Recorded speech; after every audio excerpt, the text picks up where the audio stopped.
Xbox Era is about to enter its 5th year, and that's all thanks to you. If you're new here, let me fill you in. Xbox Era is a platform for the Xbox community with best-in-class forums, a kick-ass Discord server, and of course XboxEra.com, chock full of the latest news, reviews and more, all focused on your favourite platform, Xbox. It's every Xbox fan's gateway to the best of Xbox Era. Our incredible podcast, listened to in over 50 countries across the planet, our own digital store for games and codes, our merch store for the coolest of Xbox threads, and of course Day One, where you can track, rate and discuss your favourite games on Xbox Game Pass. Xbox Era is built for you, and it's completely funded by you. If you value having a publication truly focused on your preferred place to play, you can support us directly via Patreon. Just head to patreon.com/XboxEra. You get cool swag and awesome perks, and we get to keep doing what we do. Become a part of the best Xbox community on the internet and help us build the next 5 years of Xbox Era. Thank you for your support. Imagine a team of executive producers whose brilliance radiates through everything they touch. With a visionary approach and unparalleled dedication, they transform mere ideas and dreams into a reality that captivates people across the world. Their meticulous attention to detail, combined with an unwavering commitment to excellence, sets them apart as true titans of the Xbox Era Patreon. With each new endeavor, they push the boundaries of our creativity and innovation, leaving an indelible mark on the landscape of the Xbox Era project. These extraordinary executive producers are the driving force behind some of the most iconic and unforgettable moments in Xbox Era, their legacy destined to inspire generations to come. To all our executive producers, we thank you. You are fucking awesome.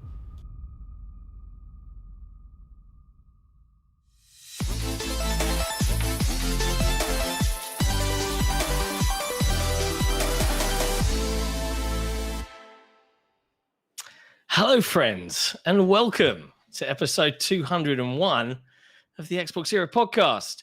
We're here to talk about all of the latest in gaming news from across the industry, but overall we're focused on your favourite platform, Xbox. If you love what we do, you can support us directly by heading to patreon.com/XboxEra or by becoming a YouTube member right here. And as always, keep your eyes peeled on XboxEra.com for all the latest and greatest in Xbox news. As not always, I am not joined by Special Nick. It's just me and the reviewing machine that makes everyone else look lazy. Jesse. I'm not going to do what's going on. I thought about doing it, and I was like, no, it's not us. No, it's not us.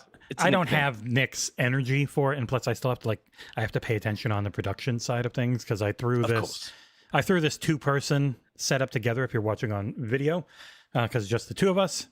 But yeah, I'm doing very well. It's been a very busy week. I think our site had 8 or 9 reviews or something this week. It's you call me the machine. I call Cengiz the machine because boy, that feller does quite a bit.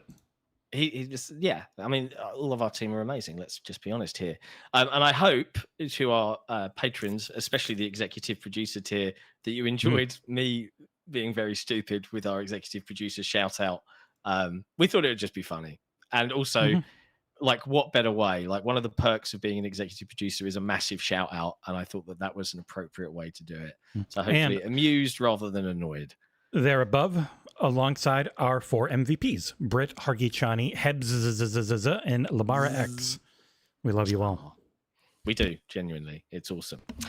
It's been a week. It's been an interesting week. Yeah, like you said, the site's been very, very busy. How does it feel to be a pathetic, awful loser of a liar, John? We're going to get straight off the bat and talk about that? Yeah, okay. In case you didn't notice or miss this, I got called out by a YouTube channel, or I say we, whatever. We're called out by a 600,000 subscribed YouTube channel of Sony Santa Monica employed Alanah Pearce, ex-IGN, for our Starfield article. I feel like she doesn't understand the context of what we were discussing, and that she was complaining that it hadn't been updated to say, we're wrong, Starfield isn't coming. Starfield isn't a part of the first 4, and the article stands. And that's pretty much it. Like, that was the thing that really, that's what got me. So, and I know you're going to say like planned versus considered, because you were using planned in they have planned out how they would do this. And people took that as they have planned out that they are doing it.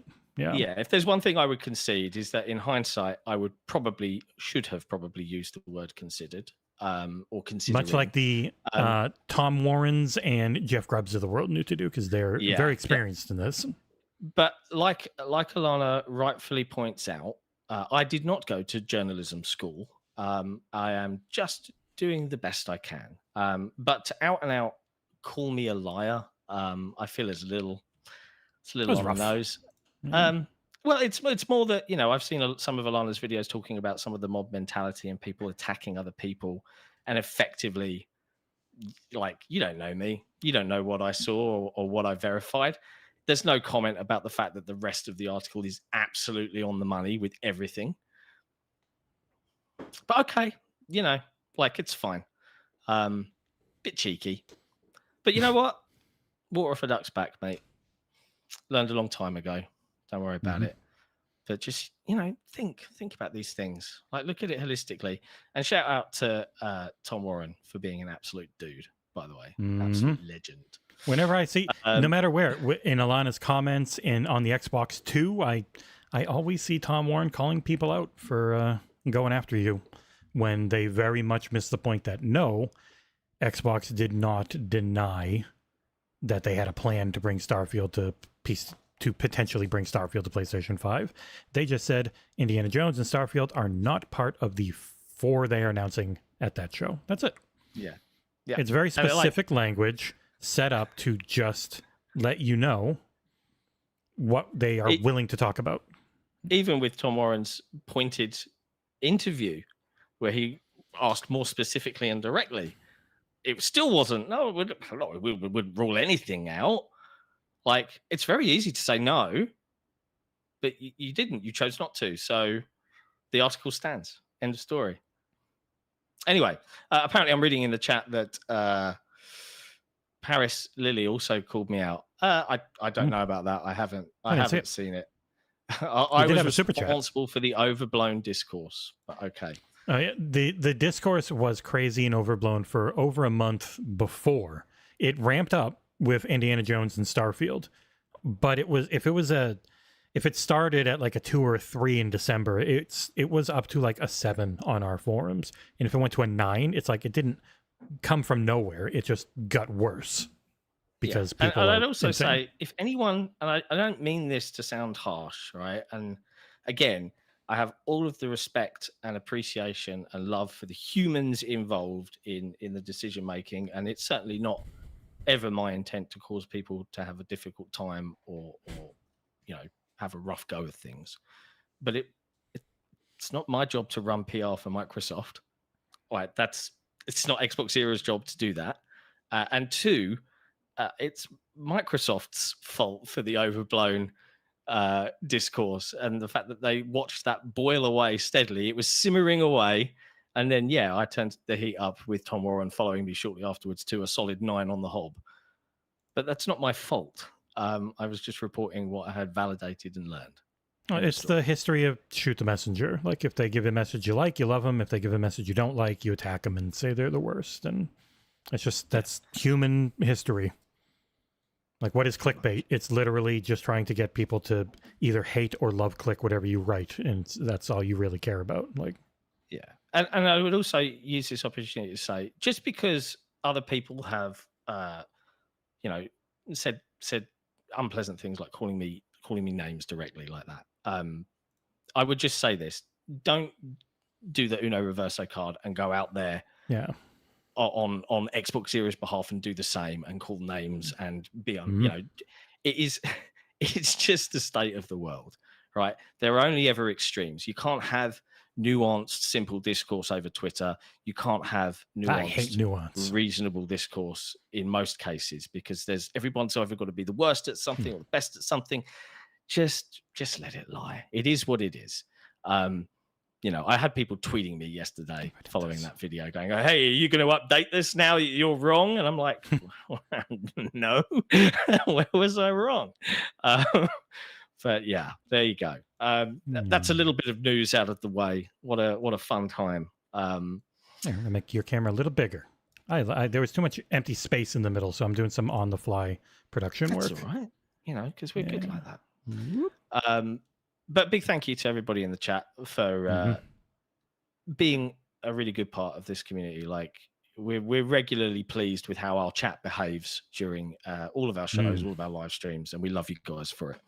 Let's talk about some of the we have two super chats from Mohammed Sharez. Wow. Thank you, Mohammed. Oh, my goodness. He says, first one up. Hi, John and Jesse. Saw a tweet this week. Video games make movie money, but move like the comic book industry. Please discuss if you would like. I don't know the tweet or the context here, but I'm presuming it's saying they make a lot of money like the movie industry, but comic books have a lot of churn. People are always leaving, going to different companies, or comic books are being shut down, closed off, restarted. Is that the premise here? Because I guess that's a kind of accurate analogy, I suppose. I don't disagree with it necessarily, but then I don't know much about comic books, so I'm probably the wrong person to stick his oar into this particular conversation. I don't know. What's your take, Jesse? Would you agree? I don't get it at all. I admit, I don't know. I don't know the angle. Two rubbish answers to your super chat. You're welcome. Let me look at it. I almost wonder, is it more like they take a very long time? Because, well, I guess comic books don't take a long time to create. But, yeah, tweet, video games make movie money, but move like the comic book industry. Because one of the main things that's the difference between games and movies is just how long games take to make. Because you can make a huge movie in like a couple of years generally. But a video game is upwards of 6 or 7. Oh, he asked because he doesn't know. Perfect. All right. The only thing I can think of is that maybe comic books and stuff take a very long time. I don't know. You got me. I'm stumped. I'm gonna go link us it. We'll read about it. We'll read about it so that we're better prepared next time a comic book question and the comic book industry comes into play. The second super chat from Mohammed Shrez says, if whatever XboxEra said has no basis, they would have simply tweeted a denial. Microsoft PR went panicking, no smoke without fire. MS is to blame. Again, you know, dropping that on a Sunday night, probably rough for Microsoft. I did email and say, hey, any comment before I push this live? We did not get a response. We pushed it live. Tom Warren followed up. We'll see what happens, folks. Right? There's a lot of bookmarks tweets out there. You know, but I'm not looking to start any YouTuber or influencer beef. All right, because A, I'm neither of those things, and B, I don't give a shit. It is what it is. In fairness, I'm the one who forced you to talk about it because I just thought it'd be funny. Yeah. Anyway, before we get into the news of the week, we should probably talk about some of those wonderful things that we all enjoy and love, video games. We'll start with you, Jesse. What have you been playing this week? What have you been enjoying? The two things that have been showing up down here, I put out reviews on along with, I did other things, didn't I? I got to look it up. I did so many this week, I forget about it. Star Wars Dark Forces Remaster. If you have tons of nostalgic love for it, it is a Night Dive studio, who in my initial recording of the review, I called Limited Run Games multiple times. I don't know why. So I had to go in, chop out saying Limited Run Games, and record myself saying Night Dive. The work they did to make this possible, because they had to essentially rebuild the entire game in their own engine. Wow. Is phenomenal. So it's $30, which is a big ask for an old remaster. But I do think, I'm sure the licensing's not cheap with anything Disney now. And the amount of work this took was not cheap. So if you have any interest in it at all, highly recommend. I don't think the game itself holds up very well. I didn't find it fun to play through. I eventually used cheats. Very much a boomer shooter, massive maze-like level design. Yeah, like very tiny, short levels. The moment you know where to go, you can beat them in like 5 minutes, but you just don't. So if you don't know where to go, it can be like 35 minutes, and that's what makes the game longer. And it's also like 12 or 14 levels. Again, if you're into it, you're gonna love it. I do think a lot of people are going to look at it and be like, yeah, they don't make games like this anymore for a reason. This level design is driving me insane. The other thing I played that I need, there we go, is this. It is Expeditions, a Mudrunner game. It is, I don't know if you've ever played Mudrunner or SnowRunner. They are you're building up town infrastructure focused. And it's like, you're in this area and you're going all around, you're helping pull out other trucks and you're building up bridges and you're doing all this local infrastructure focused stuff. But it's essentially a truck or car puzzle game. Like, how the hell do I actually get through this terrible terrain in my truck? I got to lower my tire pressure. I got to have all these different things. When I use my differential, when am I going to 4-wheel drive? Because you also have to worry about your gas. And Expeditions takes that style of gameplay and puts it into something that is way more gamified. So you just get these big things in the big things on the UI, like on the ground. You're going to go here. You're going to do this. Figure out how to get there and do it. But it's way shorter. Instead of being like, I had one time in SnowRunner, I was like an hour and a half to get 300 feet. And I've got a couple of mates that play on wheels, like full setup, because they enjoy you really have to be like figuring out how you're going to maneuver the vehicle over your the terrain to actually and get your where tools. And it's not even like, oh, I love cars or I love trucks. It's, I love this. And yes, I see my brother in chat saying it's a Jeff Grubb special. It is his favorite game series, I think. Like, he friggin' adores this one. Really good physics. Looks very nice. I know right now it's bugged on Xbox in a way that I couldn't tell when I was reviewing it because the online servers weren't active during the review period. They are now. And when you try and play the game online, it stutters terribly. So if you set it offline, it works fine. It will have co-op eventually. That's one of their post-launch things I want to add in. Really fun co-op game. Very, very approachable. It's like, I think I called it Baby's First Mudrunner, but it's still very hard. It's just very hard in a defined way instead of this nebulous, how the flip do I get around and do anything at all way. And highly recommend. $50 from Saber Interactive. It's like well over 100 hours long with everything they've got in there. It's an enormous package overall. And Power Wash Simulator 40K, Warhammer 40K. They put some DLC in there. $8. You get like 5 things that are huge, full of little nooks and crannies to clean. Just a good excuse to jump into more Power Wash. Christ. Oh yeah, and the other stuff was... What else? The other reviews were Halo Epitaph, which is not a game, but it's a book that ties up the story of 3 games set essentially from the end of Halo 4, where, if you don't know, the Didact lived, but then he got killed in a comic book by Master Chief. It takes place immediately after that comic book. It doesn't retcon anything. It is the follow-up to that comic book where he's been composed and is in the domain. Like, that is how that comic book ended. And it goes straight up through into the start of Halo Infinite, and it ties everything together beautifully because Kelly Gay, who has written like 3 or 4 other Halo books that were all great, rules. If you love the Forerunner trilogy and you felt like the plot threads of Halo 4, the Cortana stuff, the Warden Eternal stuff in Halo 5, and then the in-between for Halo Infinite needed more, that is exactly what this is, and it rules. Wow. You've done a lot this week.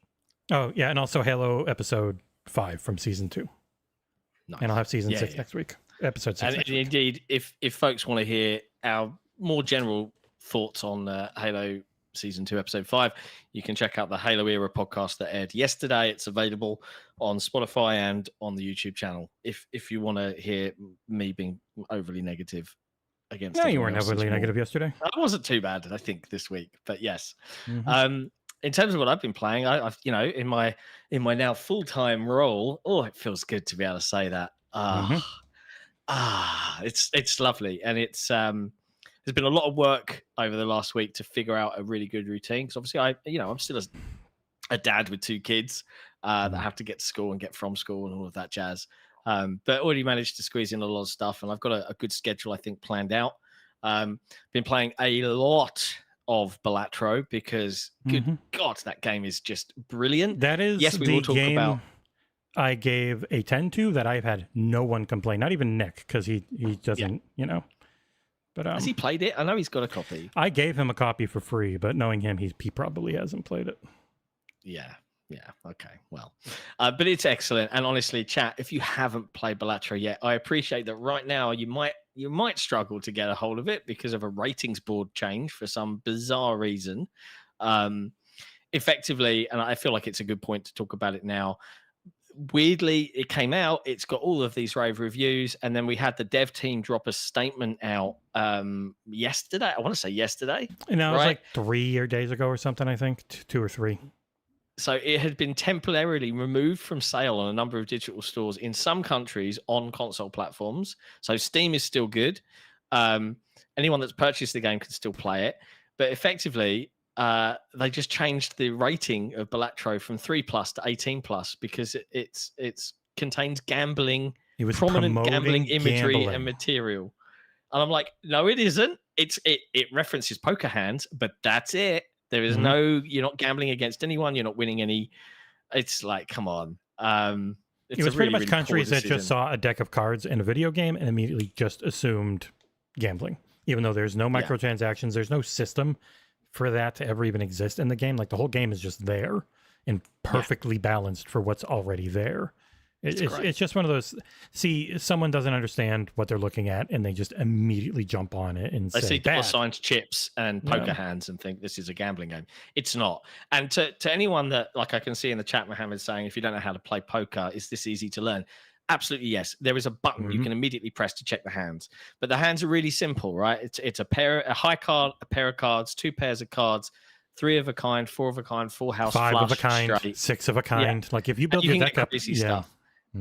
It's so clever in its approach, and I fully expect it to be on plenty of Game of the Year lists come the end of the year for Indie Game of the Year. Like, it is an impeccably designed video game, and I love it. It's brilliant. So 100% for 15 quid. Bucks. Yep. Go buy it and support these indie devs, because these are the ones that make the difference overall in terms of the stuff that you'll keep coming back to, I think. So yeah, I've been playing a lot of Balatro, as has my missus, who has, I'm frustrated to say, one more than me in terms of actually getting through all 8 antes. But I've also been playing a couple of other games. So I dropped a review earlier this week for Brothers, A Tale of Two Sons, the remake. I got to say, I really enjoyed the quality of the remake. Like the graphical fidelity and everything is nicely bumped up. There's a performance mode if people really value frames. It looks nice, it plays nice, it elevates and redoes all of the cutscenes. And there's some stronger, I feel, art design choices in terms of some of the beasties. And I'm going to get into spoiler territory just a smidge. There's a certain point where a spider, so if you're an arachnophobe, you might not want to play it, but it's minor. There's a spider at some point, but they've redesigned what the spider kind of becomes. And it's way freakier and a bit more like gross and like makes your skin crawl a bit. But still, after all these years, 10 years, that was one of the first games that has ever made me genuinely cry. Like very, very emotional response. And they do it through gameplay. And that cannot be understated. And it was really weird for me because I was like, I saw other scores from other sites after I'd finished my review, and I'm like, wow, why are these so low? Like at the time, this was like a big game. Oh, because it's older now. And I'm like, so I played it through to completion before, because I could have played 2 hours and be like, I know this game, I can just write a review. But I played it through to completion, and I was like, you know what? No, still the impact is still there, so it's still good for me.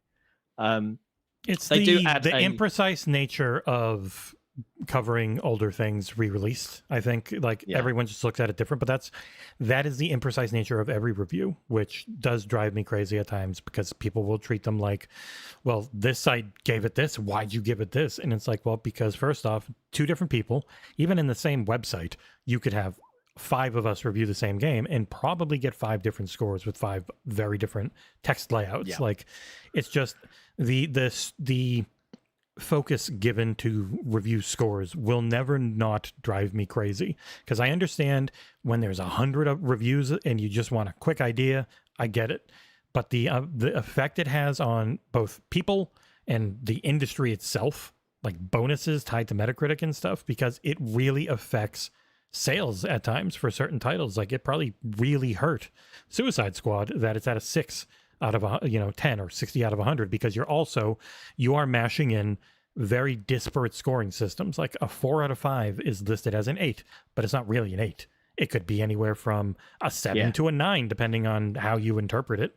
Like, if you're pushing it to a 10-point score and then you're pushing it to a 100-point score, it's even more nebulous. Is that an 80 out of 100, or was that an 83? Like, again, whenever the very last thing I do every time I do a review is I reach deep up into the middle of my butt and I just yank out a score, because there is no actual method. There's no scientific method. There will never be one for review scores, and John closed his StreamYard. So it's just the me show today. You can see half my head until John joins. Hi, everyone. John closed his StreamYard. Oh, he's back. My StreamYard just went, I've encountered a problem, and just crashed. Sorry. Uh-oh. Oh, that's right. Okay, you froze, but now you're back. All right. Sometimes it has to get that equilibrium. But yes, anyways, review scores are stupid. Text is good if it backs up the score. Yeah, Brothers. But yeah, so I saw some questions in the chat. Brothers, it isn't just a visual remake. They have included the co-op mode from when the game, I think, launched a while ago on Switch. Again, I say it in my review. Personally, the whole point of the game design and its bizarre control system is for single player. And I won't stop you. I won't say don't do it. But honestly, you should play it in a single player before you play it with a friend or a partner or anything like that. But still a great game. And that was directed by, of course, now Hazelight's Josef Fares, who did A Way Out and It Takes Two. So I can't wait to see what that team does next. Like, can't wait. Very, very excited to see it. And I have been playing, and I'll have a review out on Monday, Outlast Trials, which is a cooperative Outlast horror / escape room type experience. I mean, it's been out forever on PC, so you can't talk about the port, but the base game itself, I think, is fine to talk about, because it is the Outlast Trials. Yeah. So I'm not a big horror fan, but I do love cooperative gameplay. And yeah, I'll have my thoughts and my impressions hopefully out on Monday for everyone to laugh at. So. I wish I'd recorded like the party chat, because that would have been funnier. Why are you running away? I'm in a bin. Just leave me alone. I'm not coming out. It was very funny and silly. It's a pain in the ass to record party chat on Xbox. Like, the only way you can do it is if you join the party through PC on like a second account that can just hear everyone else talking and then record that. It's not fun. I can do it a bit easier if I'm playing like a cross-play game on PC. I can just have it. Oh yeah, then it literally is just there on PC. But through the console, they're very restrictive. Bit tricky. But there you go. That's about it now in terms of what we've been playing. So I did play more, but I don't have to talk about all of it. There's too much. I did play a lot of Elden Ring. Elden Ring's still freaking incredible. DLC. So yeah, I had started New Game Plus, and to do the DLC in June, which I was able to sign up for on Xbox, I have to get through and kill one middle game boss and one late game boss. So I just got to go through again, and I got to kill Radahn, and I got to kill Moog. And once I do that, then my save is set up to just go right behind Moog's corpse and touch the severed hand that's hanging out of this giant gray testicle-looking ball. And I go to the Realm of Shadow, and there you go. Sounds thrilling. Not for me, but Elden Ring fans, I'm sure you're very excited. So get hype, etc., etc. Now, before we get into all of the news of the week, it's probably a good point of the show to just remind you that on episode 200, as well as all of the fun stuff, we did announce a Kickstarter for a second print run of the XboxEra, celebrating 20 years of Xbox Book. So we're just going to take a moment to just remind everybody in the chat what that's all about. Here you go. XboxEra is all about community in everything we do. We built this platform for Xbox fans because we felt you were either completely underrepresented at best, and at worst, completely disregarded in entirety. Back in 2020, we announced a Kickstarter for a book. At first, a simple venture into book publishing ended up turning into a 2+ year saga as we dealt with pandemics, global conflict, and on a personal level, massive life-changing upheavals.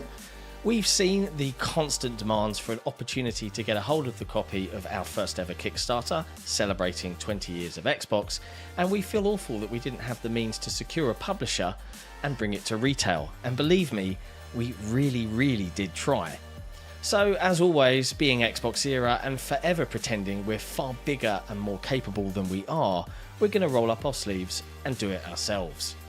As we've just broadcast our 200th episode of the XboxEra podcast, it's time for fun announcements and celebrations. I can't believe I'm willingly doing this again. I'm pleased to announce the XboxEra celebrating 20 years of Xbox second print run. We're bringing back the original book in all its glory for an immediate second print production and distribution. The only change we're going to make is to allow all of our new backers for second print run to submit their gamer tags for the in-print community section. And outside of that very minor addition, we're not going to mess around. So there's no crazy stretch goals, there's no extras, there's no mucking about. You back it, we hit the funding goal, our publisher immediately starts production, and then we ship it to you. What does it contain? It contains 360 pages, full colour, containing a full and detailed history and timeline of every game ever released on the original Xbox console.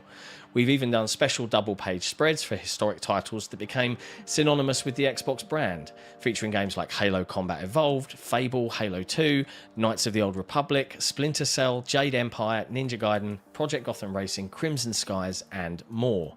There are excerpts and interviews with your Xbox community with contributions from founding father of Xbox Ed Freeze, as well as journalists like Tom Warren and Jeff Grubb, or amazing content creators like Clabrill, Cole Eastwood, Randall Thor 19, Forge Labs, Modern Vintage Gamer, Miles Dompierre, and more. Since our original backers started receiving their copies, we'd been inundated with requests from Xbox fans who wanted a copy for themselves. Maybe their favourite content creator shared their copy online. Maybe they spotted it on Phil Spencer's infamous shelf. Either way, we knew we had to find a way. So we asked our community, and although our reach is small, over 1,000 of you said yes. So now we need the 1,000+ Xbox fans that responded positively to quite literally help us make it happen. The good news is, once it's backed, the timeline from successful campaign to getting the book into your hands is, thankfully, very simple. The Kickstarter launches today, as of this video. Hopefully by 4 weeks from now, the campaign's funded. We immediately submit the book for printing, which, depending upon how many copies, will take approximately 1 month, and then we immediately move to shipping. We just want to wrap things up by saying a big thank you to our community. Everything XboxEra has achieved in the now 5 years we've been around has been down to the amazing community that cheer us on. Thank you so much, all of you. If you're an Xbox fan and you value having a publication focused on your favourite console and the community around it, you can support us directly on Patreon. And we'd love it if you did. Just head to patreon.com/XboxEra. Thanks for watching. We hope you back the campaign, and we'll be back in 2025.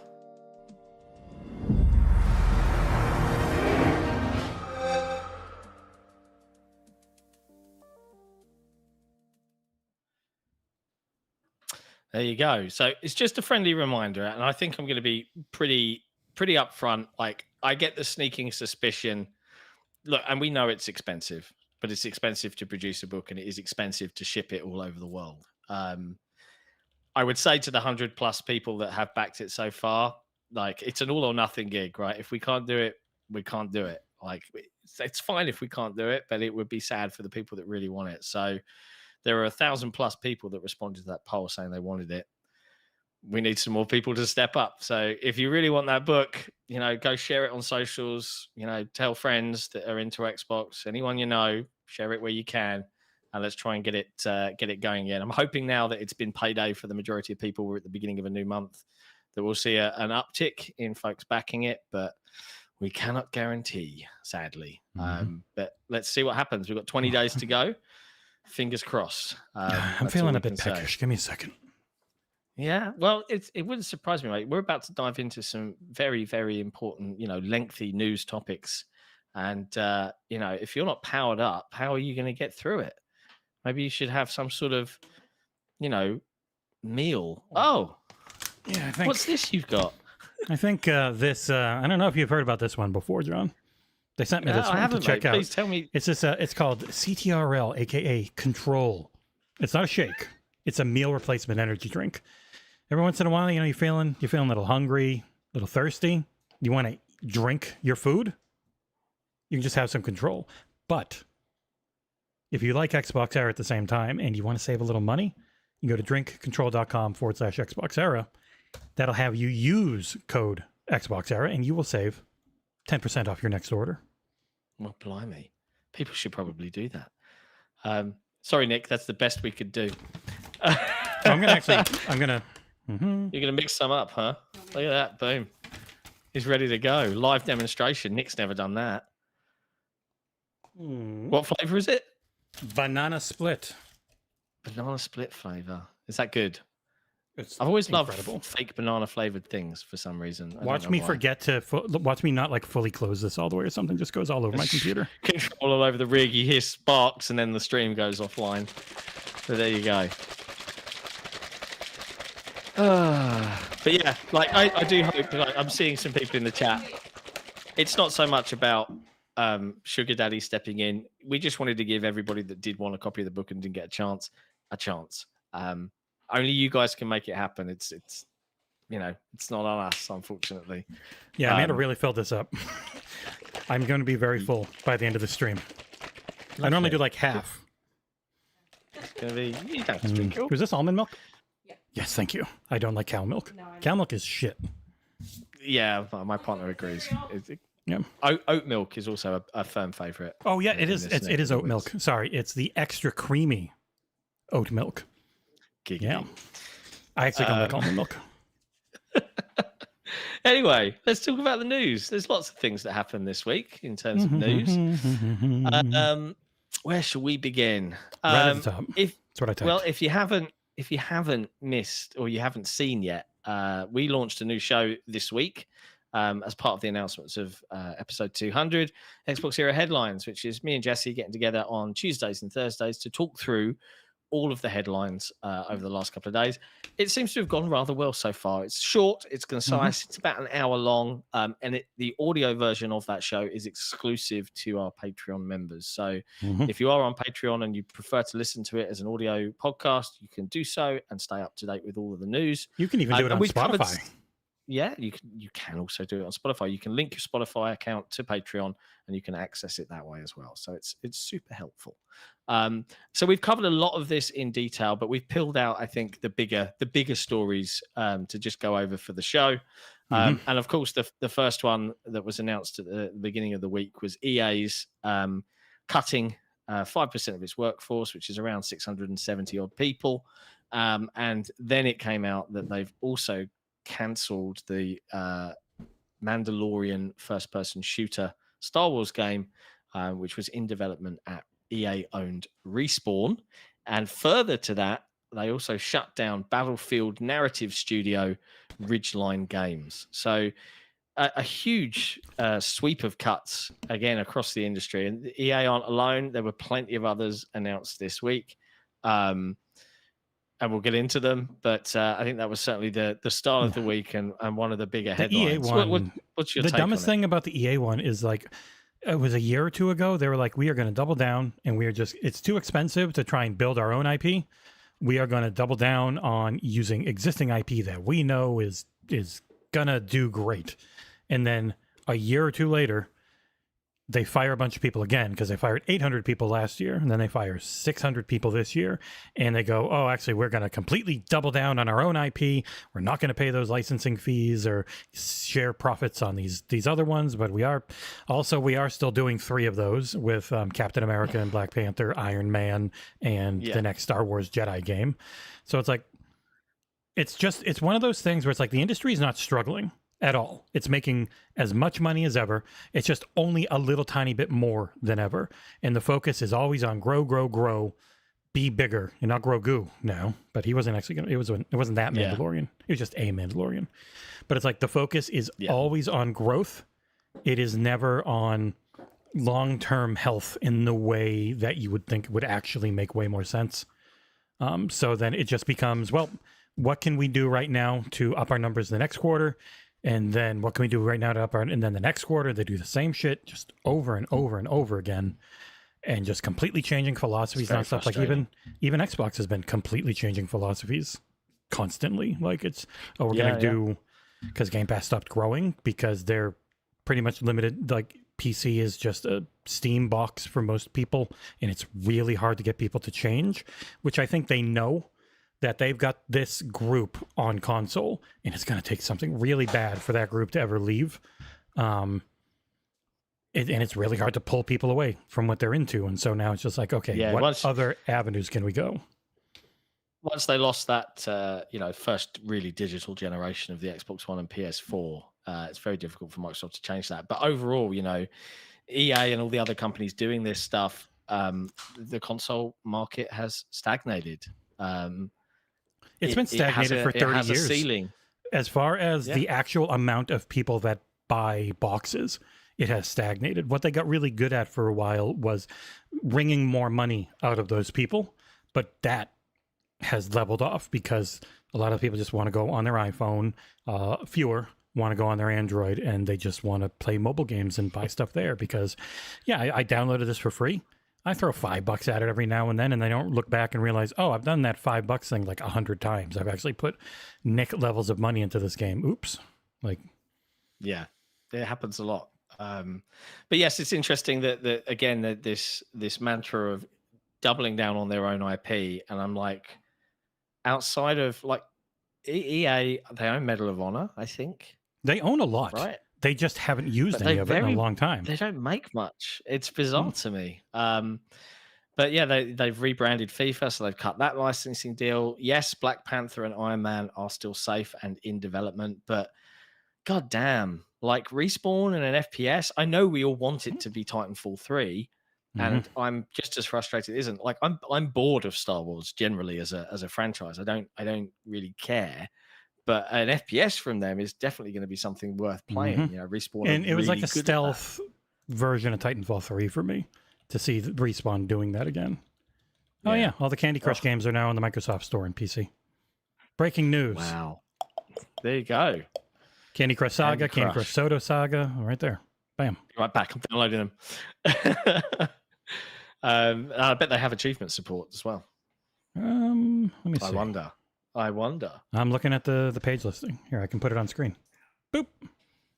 There. It is Candy Crush Saga. It's already got a 4.2. I guess it's been up a while. I don't know. Wow. It's not in the Xbox app, though. It's only on the Windows Store, to be clear. Yeah, there was a listing about it. This even says, October 13th, 2017. I guess it's been there all the time. Oh, the Xbox version is what people are always talking about. Yeah, that's what I'm thinking of. Ignore me.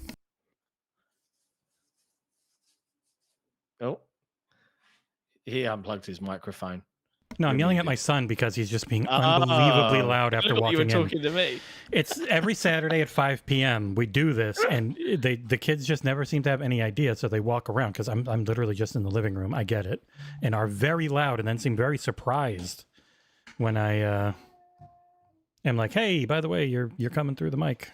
But yes, so it's the Xbox version people are waiting on, not the PC one. Okay. So EA have made a bunch of cuts. And Ridgeline Games. So this was helmed by Marcus Lido, who was an ex-Bungie dev, co-creator of Halo. It was a bit of a weird one because we saw, I think it had released, his LinkedIn had update that he'd voluntarily left Ridgeline, and then a week later, the whole studio got shut down. There's a part of me that's like, did you know this was coming and that's why you bailed? Because his co-founder had already left and joined 343 as an art lead, I think. So it's a bit like, did you know it was being shut down, or did you just like disagree with the direction they were going? Like, what? I wonder what the story is there. But it's a shame. But then also, I understand why he would do that, because when I think of Battlefield, I don't think of narrative games. I think of bombastic multiplayer. So Mhm. yeah, don't know which way the wind blows on that one, but it's a shame to see all these losses across the industry and continue. And it hasn't stopped because Sony announced theirs this week as well. 900 PlayStation employees across the business being let go from Sony Interactive. Blog post from Herman Holst went into some details about it. Despite the fact that Insomniac have virtually carried the PlayStation 5 this generation, they're still seeing a reduction of workforce along with Naughty Dog, as well as Sony's technology, creative, and support teams. They've closed down PlayStation Studios London studio in entirety, so that is just gone. 5 days after Jim Ryan was there, and they were giving him like a going away party, and he was just there posing with everyone and gutting. Like, and he would have known. You have to be a sociopath to be able to hang out, put your arms around people, say thanks and all these things, and then just know that they are probably all being fired because the place is being shut down. It's like maybe some get to other places if there are other places to go, who knows? But it's like, I could not do that. Yeah, that must have been really painful. Yeah, it's just brutal. So that's all happened. There's been reduction in teams across PlayStation Studios. And again, they've helmed at, and I think this is a quote from the blog post, that PlayStation 5 is in its 4th year, and they are at the stage where they need to step back and look at what the business needs. Mm-hmm. But they want to continue delivering the immersive, narrative-driven stories that PlayStation Studios is known for, and they want to focus on delivering and sustaining social online experiences. We want to keep making money after we release something. Yeah. Because we're not Nintendo, who can keep selling the same stuff over at full price over time. We're both Microsoft and pretty much everyone besides Nintendo has to discount their stuff for it to keep selling. So Nintendo's games are evergreen in a way that is frankly frustrating and frightening to me. Like sometimes you'll think, oh, wait a while, and then like 6 years later it's still 60 quid. And you're like, no, I'm refused. It only ever goes on sale down to like 20. Like they'll take 33% off, never more. Like, yeah. So that is the one platform I stay physical on when I have to, because it actually is the only way that it can be affordable sometimes. Yeah. What else have we got? Some kind of I wouldn't say this is negative news. A lot of people took this as very negative news, but I think this is a good thing. Surprise announcement from Activision owned, now Microsoft owned Toys for Bob. Have announced that they're becoming an independent studio effective immediately. Now, one, I have to admire the cojones, because in this market, that's a risk. Like, considering what you're seeing happening all around you, it's a big, big risk. They're ending support for Crash Rumble, and they're exploring a potential Microsoft partnership as an independent studio. So much in the same way that Playground Games, before they became first party, were contracted directly. It really sounds to me like if they were working on something, it would be an IP Microsoft owns. Thus, why they would keep working closely. Like they said, hold your horns, makes people all think Spyro. So if they're working on a new Spyro something, like I saw some online people who are they're online way too much. We're also like, remember like when everyone was excited that Xbox owned Crash and Spyro, and it's like, well, they still do. It's not like Toys for Bob owned anything. Toys for Bob didn't own or make Crash or Spyro. They just took over the franchises for Activision, who owned them after getting them, I think, from Sierra for Crash. So it's like they still own all those IPs, and now the company's still there. I think a focus for Microsoft is, we don't have to pay everyone. We don't have to pay for their rent. Like they had already shut down. Toys for Bob wanted to go work from home and smaller and be more agile and all that stuff. But also, like from Microsoft's point of view, if we still have them and they're working on all this stuff, like there's not a big difference because it's our IP, it's in Game Pass, and we don't have to pay them the salary and the healthcare and all that other stuff. Like it makes sense. It's like, yeah, it might also be the case of, they were very clearly put on Call of Duty support a lot and they probably didn't want to do that. And in the new world of Microsoft-owned Activision, I know everybody thinks, well, obviously they're going to make, a new Banjo or a new Crash or a new Spyro because, Microsoft have got all these IPs and all these studios. That might not have been the case. Activision, as much as it is owned by Microsoft, is still run as a kind of independent subsidiary. And it needs to pay for itself. And that's what they told the FTC and everybody that they were going to do. And Toys for Bob may have looked at the situation, looked at their employees and thought, well, okay, we can contract with you to go and make what we want to make and not do Call of Duty, but maybe we'll go independent so you can't force us to do what we don't want to do. And instead we can take the risk and take the gamble on ourselves and produce something we love, but we'll license your IP to do it. So in my view, I think it's a positive. It's a risk, certainly, for that team and that studio, and I wish them all of the success in the world. But it is not this doomer narrative like, oh, Microsoft, what are you doing? Like, surely it's better that the employees are happy that they get to make what they want to make than their studio is either forced to make something they don't want to or they get shut down. What would you prefer? What world do we want to live in, people? No, like they were already bleeding talent because people didn't want to work on COD. They wanted to work on other stuff, and they had hired up. Yeah. The one thing I had heard, obviously there's no way to know, but like one potential reason why a lot of people were cut, those people were hired up to work on Call of Duty. And then if they aren't going to be doing that anymore, they don't need those people. They have less people. They don't need this old airplane hangar they worked at. They get smaller, work from home. Like there's logical reasoning that we can't know for sure, but would make sense. So you wouldn't assume it. You would just be like, oh, if these are the reasons, I understand why it happened this way. Yeah, it's fine by me in my book. I think it's far better than it could have played out. Yeah, pretty much every tech company right now is we must cut costs and keep number at least go a little bit up. Like the main thing they're really trying to avoid having numbers go down or having essentially profit margins go down, which is why Sony lost so much money recently in their valuation, is because their profit margins are just horrible. And that ends up being like the legacy of Jim Ryan, because like Derek from Tweaktown put out a thing and it's like, yeah, Nintendo's hovering around 30-40% profit margin and Sony's hovering around 5 to 7 or something. Like it's really bad. Good. And Microsoft was way down this quarter because they spent $1 billion to integrate Activision. But outside of that, it's been better. They were expecting to lose some this quarter because of just how insanely expensive it is to do all that stuff, which is a reason why after they did all that insane hiring during COVID, that they fired some people. Other times it really is just, it's very expensive to have good in-house customer support. So we are going to cheap out and fire everyone that does it in-house and contract cheaper people out. And it's like, it sucks. You understand why it happens. You hate it though, from the outside. Yeah, but it sucks. Yeah.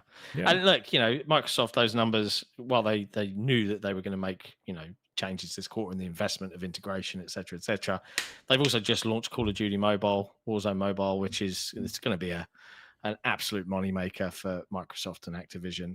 And I'm sure those numbers will be remarkably improved come the next financial quarter results. Fundamentally, as a gamer, I don't give a shit, and neither should you. But I understand people are into their numbers. I think the only worry is like, oh, if they're doing shitty, then they stop making things I like, type of thing. Or if they're doing great, cool. Hopefully they make more things I like. Outside of that, like cheerleading it and doing scoreboard watching is freaking dumb. Yeah, I can see good old Collingwood in the chat, YouTube member of XboxEra. It says Brad Sams, nice chat, Brad, says that Toys for Bob was not a part of Microsoft's future plans, so Microsoft were planning to disband the studios. Toys for Bob said that in trade for their IP, Toys for Bob would ask to break away and go indie. I mean, it doesn't. I don't know what IP Toys for Bob owned. Maybe they owned. I have no idea. They were under Activision, so everything would have just been. That's what I mean. I would think. I'm assuming that everything would have been Activision, because Activision owned all these things, not the developer. Like the developer worked on the things the parent company owned. And if you see me moving around a lot, it's because this asshole just keeps trying to get around my computer. So I'm going to go feed him so he leaves me alone. Fair enough. But yeah, so and I can see, and I'm not saying like if you're following sales numbers and listening intently to what's going on that it's bad. I'm just saying that it's shouldn't be too concerned, especially when it comes to Microsoft. They are a $3 trillion company, and also they clearly have plans to escape the stagnation of the console market by releasing other games on other hardware and performing that experiment and seeing what it does for their bottom lines. And fundamentally, you look at the biggest games in the world. You look at Call of Duty, you look at Apex Legends, you look at Fortnite, you look at GTA, you look at Minecraft. The biggest games in the world are playable pretty much everywhere. And that's where their Microsoft biggest release of the year I forgot to put it in here, but their biggest release of the year got announced this week when it's finally I mentioned it just now. Public, Call of Duty Warzone. Mobile, It's like, it's going to be like, we're going to have to actually cover that. We're going to have to get I wonder Fairy or if we should something. download it and give it a go. Oh, we should. I mean, it's going to be piece together. It's easy enough. There was another thing. So I've mentioned it a few times on Coffee with Cabeza. Like, we're going to be looking to get into guide work. We don't have any money, so it's going to be very hard to pay people, but I can pay you in video games. So if there's a game coming and I get an extra code, you get that game for free and early. Just hit me up on like the Discord or the forums, and we're figuring it. We're in the figuring it out plan. How do we do guides for people? And the thing is, the problem with guides is it can't be a forum like distribution. We've got to build a way of presenting that on the site. So come to us. Let us know what you think. But there you go. In other news of studios escaping their master's clutches, and this one did make me raise my eyebrows. Gearbox, famously purchased by the worst company in video gaming, Embracer, for I think it was $1.3 billion back then, are in the middle of trying to escape that and get either purchased or go independent or whatever the case may be sold by Embracer for the Embracer to earn back some cash and go be a part of another organization. Now, I remember quite amusingly that Nick got wind that Gearbox were up for sale before the Embracer thing. And if he was in the chat, he'd be crying about that right now because he just did a tweet. He'd be like, "Oh, that was me." He did a tweet, and indeed, like 2 days later, it was announced. So, do we think Microsoft is going to put in a bid for this? No, you don't think so? I think it's too early. I think they're already paying 20,000 people. And Gearbox is like it's another publishing arm. That is a lot smaller stuff. So I don't think so. Obviously, you never know. They have the money. It's just, is it worth that investment? Because the way it's going now, the IP's got a movie coming out. They get to inherit Randy Pitchford. Yeah. If he agrees to leave, then there's a chance. If he doesn't, no. But I think on the whole, they're probably kind of set for now, and I would not be shocked if they were more focused on publishing deals, because that just ends up being a potentially way cheaper way to keep games coming to the platform. Yeah. Because like, you don't have to pay everyone for Towerborn the entire time they're making it. But like they've owned a lot of companies, like they've owned Compulsion for 6 years, and they've gotten, one game that doesn't keep making money out of it, but they've paid those people the 6 years. So you can only have like so much of that, because how big we may love South of Midnight. It might be a huge Metacritic game, but if it's not a system seller, if it's not a drawer for Game Pass, or it doesn't do numbers on Steam, does it make back what it cost to make? And that was the Hi-Fi Rush thing, where Hi-Fi Rush was 5 years of a good-sized team working on something that did okay. It did, even, you want to say better than what they thought, but as Grubb said originally, it didn't fully pay for itself, which is why they start looking into bringing things to other systems. It helps the devs, because the devs feel good, because devs just want everyone to play their game, and it helps recoup some of that cost that you just didn't get when the game came out. Embracer, I think Kotaku reached out to Embracer, who didn't immediately respond to requests for comment. Pitchford sent Kotaku the following statement. I'm delighted that what we might be up to is interesting enough to people that you want to make a story about us for your readers. I'm honored and humbled that our company is a topic of rumor, speculation, and discussion. As always, we will be thrilled to share whenever we have projects to announce or news to share as we work hard towards our mission to entertain the world. I can see Nick in the chat. He says that he thinks Microsoft would want to take a look. I don't disagree. I think if there's an opportunity there to inherit the Borderlands IP, and the Gearbox team and any of the other IPs that they own. Yeah. I actually like Godfall. It was really fun. It was. That's fun. You know, that's like our 4th biggest review ever. It's over 20,000 now. Mental. I know. People are fun. Number 1, Baldur's Gate, Dark Alliance 2, because people think it's Baldur's Gate 3, I think. Yeah, that's crazy. I also can see, for folks that are missing Nick, he did partake in a very lengthy discussion with C-Money on their show. I think it's called He, Her, and a Guest. You can go check out C-Money's channel for 5+ hours of Nick. Again? If you need that 2 weeks in a row? Because he was just on again yesterday. Yeah, Jesus. Yeah. So there you go. What else? More companies are escaping from under their Embracer banner. Saber, and this is official, so this isn't, you know, we don't know where Gearbox is going yet, but Saber is going. They have escaped to a group of private investors in a deal worth up to 500 million, according to someone familiar with the transaction. As developers by of this game, Expeditions Mudrunner. So, as reported by Jason Schreier of Bloomberg fame, they'll become a privately owned company with around 3,500 employees, and the company continues to plan the remake and development of Star Wars: Knights of the Old Republic, which they removed from its previous developer Aspire Media in 2022. Both Saber and Embracer declined to comment, but they also did the World War Z, and I think they were contracted by Microsoft to do the Halo CE remake, Halo Anniversary, and then they did the Halo 2 one, which was much better. But there you go. Not the game, but the remake. Yeah. Those cutscenes. Oh, Blur. I love you, Blur. That's all of the news. I think that's it. That's all the big news.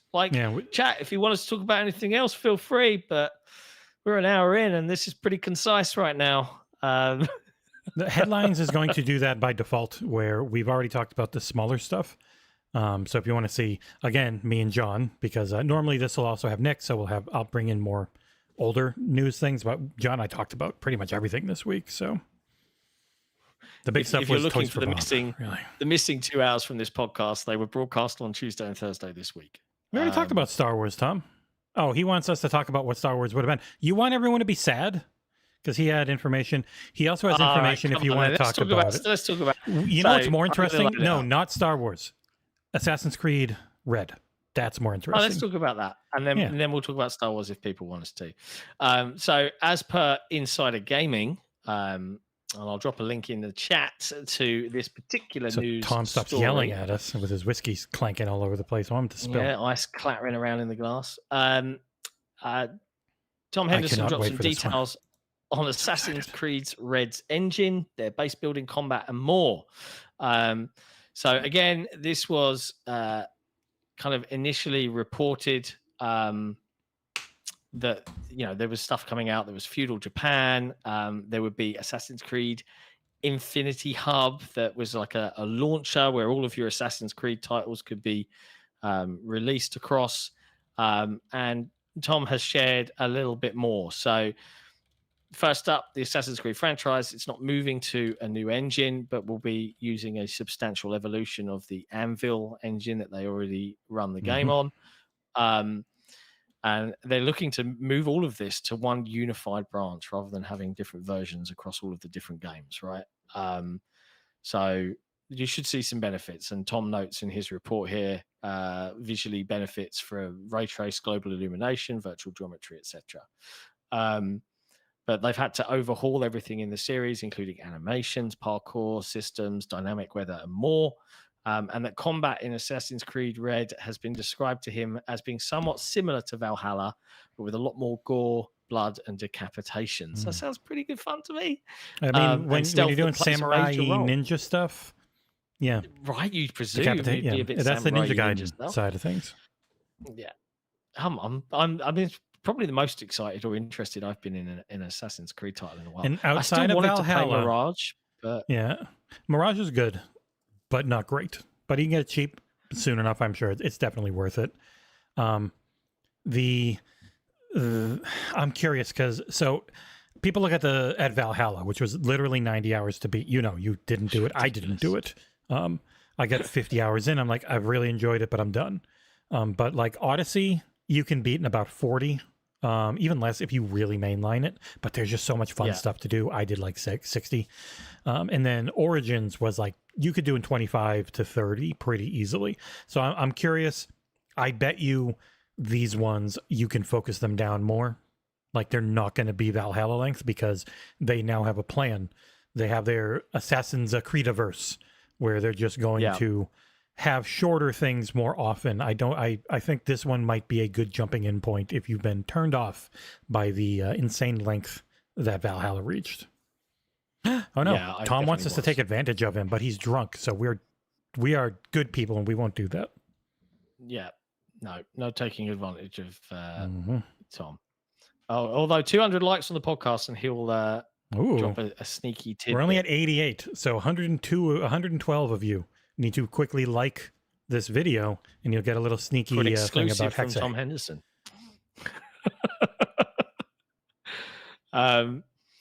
But yeah, just again on the Star Wars stuff from Insider Gaming. Basically, this is talking about what could have been. This is Respawn's cancelled Mandalorian Star Wars game. And I'll read direct quote. This is from Tom Henderson's website. Again, I'll put the link in the chat. They exclusively reported on this a couple of weeks ago saying, hey, Respawn are making this. And now, worst of the worst, it's cancelled. But according to the article, by all accounts, this game was fantastic. And that isn't just coming from the developers, but from everybody who had the opportunity to play the game. Feedback from playtests was always positive and surrounded by buzz, with the developers enjoying the entire process of working on the project. That being said, for whatever reason, EA felt like the game was too much of a financial risk and has decided to pull the plug. It was meant to be based on a Mandalorian bounty hunter, not the one from the show. Not Din Djarin. Yeah, but a Mandalorian. And yes, as I can see in the chat, Nick leaked the Mandalorian, that it was a game that was in development like 2 years ago. Ridiculous time period. His source is connected, man. Connected. The game started with a den, which was your player base of operations. It had a ship, a map of the galaxy, upgrade stations, armories, all of this sort of thing. You equip what you wanted, upgrade your armor, and then go into the ship and land on the planet to hunt down your bounty. It wasn't an open world, but offered a linear level experience, but did have some larger open areas for the player to explore and find their bounties and other secrets. You're just trying to make me sad by reading this. This is why I skipped over. I know, like, I don't want to read more of this. It's just making everybody be like, it's a sad time. But they didn't want to share the they didn't want to pay the licensing fees. So just, it's not like now that group is going to have something come out either. Like, it's always weird to me when you cancel something that's coming along great, because it's not like they just shift and now all of a sudden they can just take all that work and go do something else immediately and you still get a game that makes you money.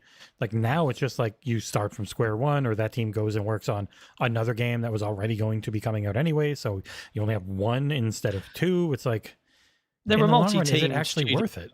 Yeah. Aren't they, Respawn? They're a multi-team. Yeah, because they are working on the next Jedi Survivor game. They confirmed. Like they're still doing that.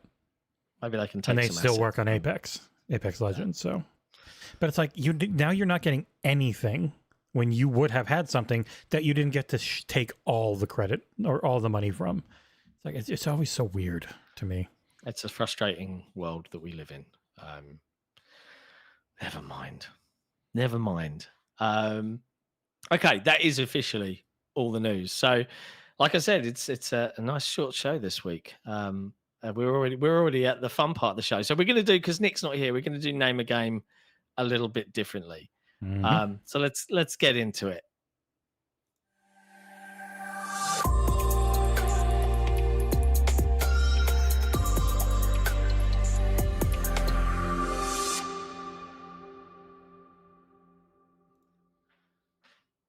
Okay. I got to turn these off. So, with no Nick here, this is a bit tricky. But first of all, if you're new to the show or if you've been listening for a long time, we do a weekly game show every week called Name a Game, where Jesse composes some synonyms of games, changes their words around, and we have to guess what the hell he was trying to say.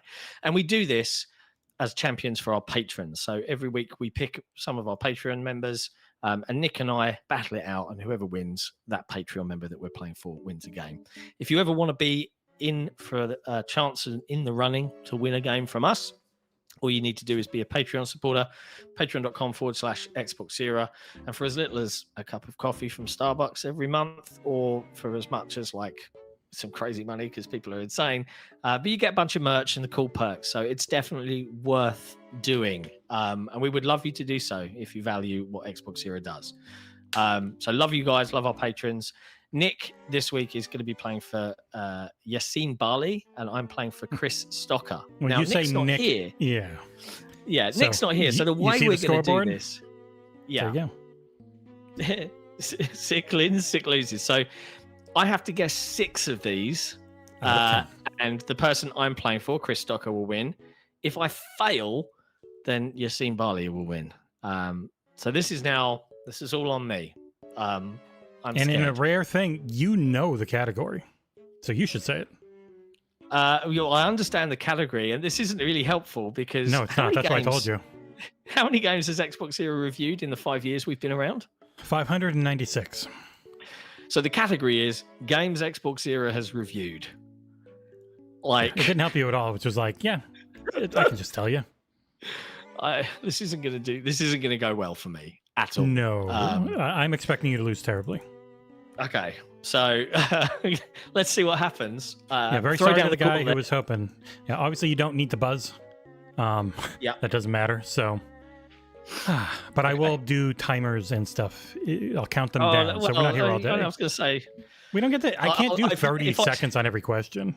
But also, it is ultra low for the chat. So you guys are only about 4 seconds behind real time, depending on where you are in the world. But number 1 in the games XboxEra has reviewed, and no, I did not start from the top with all the high scored big games. I grabbed from the middle and the bottom. Number 1 is Locating the Anima Spheroid, one of my lowest reviewed games of all time. Locating the Anima Spheroid. This is one of the ones you probably will have never heard of. Locating the Anima Spheroid. This is a game I believe I played on stream because I was going through and I played like 6 things and I reviewed all of them as I streamed it. Just written reviews. This is Locating the Anima Spheroid. All right, so let's break this down word by word. Locating, finding. I'll give you that. Correct. Finding. Because this is a game you have not heard of, so I will give you things. Finding the, what would anima be? Oh, man. Finding. Anima. Well, animated, cartoon. Nope. Anima does not mean that. Anima. Moving. Nope. Mechanical. It is a tangible thing. Anima. It's a concept, though. It's not a thing in real life that you can hold, but it is a thing that we use as a concept for what makes something human. Okay, like I know what this is. Right. Is this Finding the Soul Orb? Correct. Wow. Yeah, come on. No one in chat has heard of that game. Even people like Britt, who were probably in there while I was streaming it. But yes, that is Finding the Soul Orb. One of the worst things I've ever played. What did you give the game? That was the first. I think I might have been around 2 out of 10. If I remember, Finding the Soul Orb there's this guy who just asset flips off the Unreal Store nonstop, and he puts out like 20 things a year. Okay. Yikes. Yeah, Tunguk Boder. I reviewed a bunch of his stuff. None of it's good, but he tries, so I appreciate it. You can tell he really wants it to be good. It's like that Neil Breen, where it's like, yeah, he's got nothing skill-wise, but he's got it all in the heart. Trav in the chat. IGN gave it a 7. I would be surprised if anyone... You know, I'm really curious. Did anyone else do Finding the Soul Orb? Because I definitely put it on our Open Critic. Finding the Soul I mean, everyone Orb. at IGN went to journalism school, so... Yeah, not you, you fucking liar. I didn't. Damn you. I hate you. No, I am still the only review for Finding the Soul Orb on Open Critic. I gave it a 2.5 on... How long ago was that? December 4th, 2022. Wow. Okay. Yep. All It was right. $7, and I still said avoid it at all costs. Okay. All right. Okay. Wow. One to, down. 1-0 against Five to go. Nick Face. Number 2 is Desired, Fallen. Desired, Fallen. Wanted Dead. Correct? That was an easier one. I That had was to an give you- easy one. I reviewed that.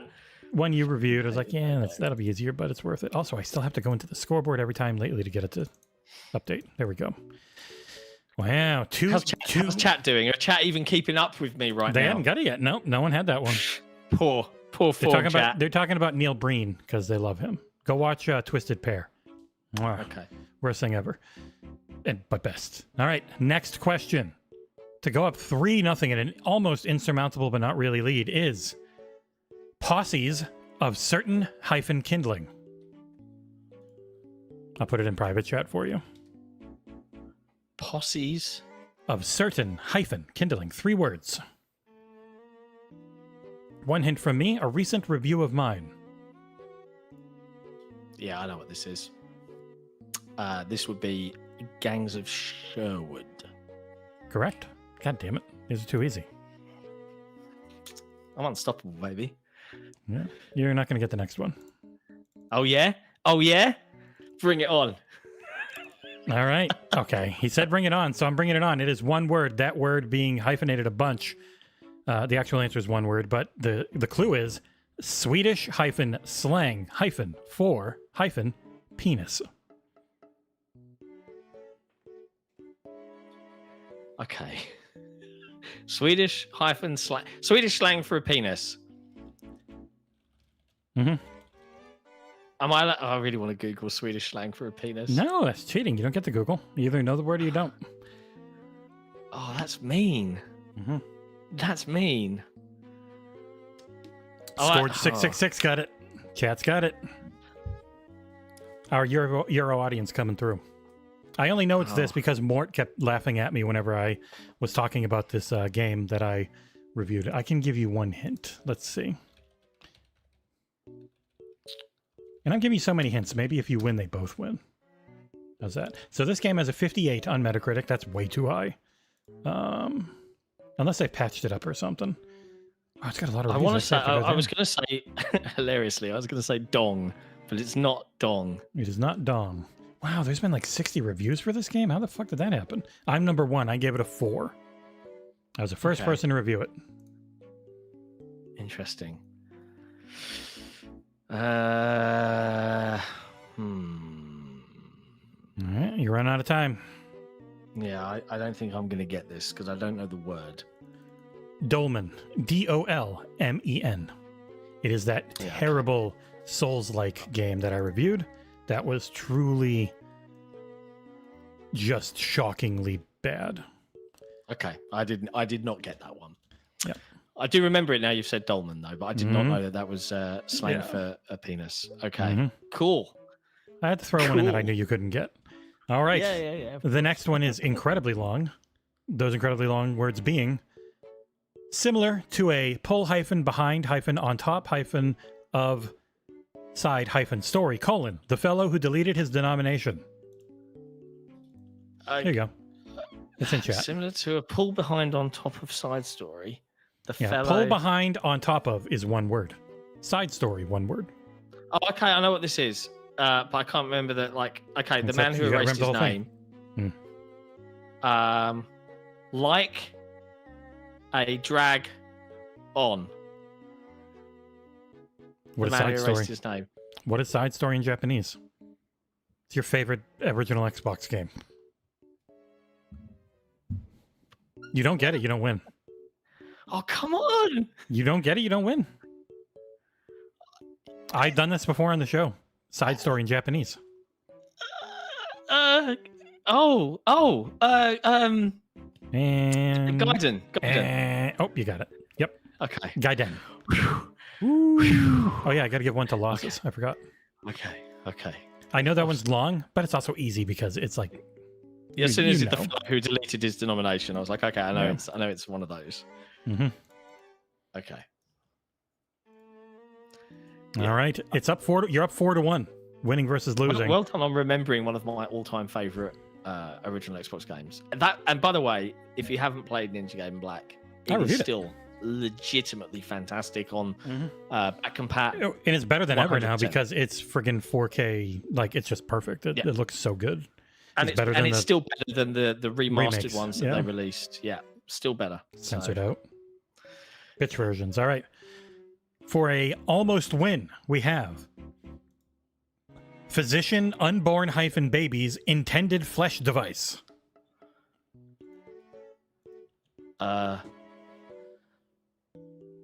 Okay, Physician Doctor, Unborn-Babies Intended Flesh Device. Doctor. Is it, I want to say fetus.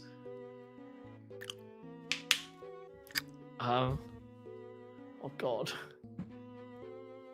Remember, there's a hyphen. There's a babies. Physician Unborn-Babies Intended Flesh Device. Not beans, cheesework. No beans. This is a game that should have been okay, but was not. I did not like it at all. It had a good concept, but I didn't actually enjoy it that much. Oh, Dr. Fetus is. I don't know that. I don't know the name. Am I right with Dr. Fetus? Is this? You are. Dr. Okay, Fetus is mean meat machine. Oh, okay. Intended flesh device. Okay. Yeah. Intended means that he intends flesh meat device machine. Fair. Okay, I didn't get it. I got the first part. 4-2. Yep. All right. Oop, I gotta hide that. And then the next one is 3 words. Those words being protect the newbie. N-E-W-B-I-E. Or it would be N-O-O. I misspelled it. Wait. N-O-O-B-I-E. Noob. E. Protect the newbie. Protect the newbie. Yep. Okay. Defend. Defend? It's up to you. Keep going. Ah. Okay. Defend the what? It's only 3 words. I can't give you this stuff. You already got the. The is in there. You're 1 word off. Game I reviewed. Newbie. It was a roguelike. It took me a long goddamn time to beat. Newbie, though. What's another word for newbie? Fresh? Newbie.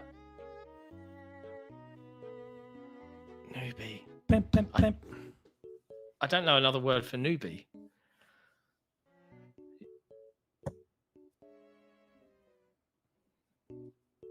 Can I have a clue? Because I'm so close to doing this. I can think of it was a roguelike. 2 games. I can think of 2 games, but I can't think of neither word makes sense as newbie to me. It's either defend the keep or defend the. I think it was rook. But I don't know which one of those counts as newbie. I can't make the connection to the word. Those are the only 2 games I know of that had defend. Help me out. No, I can't. It's got to be one of them. I don't understand how you don't get what newbie could be. The noob. The new guy. He's new to the situation. Defend the rook. Okay, yeah, rookie. Okay. Right, okay, thank you. Sorry. I needed that.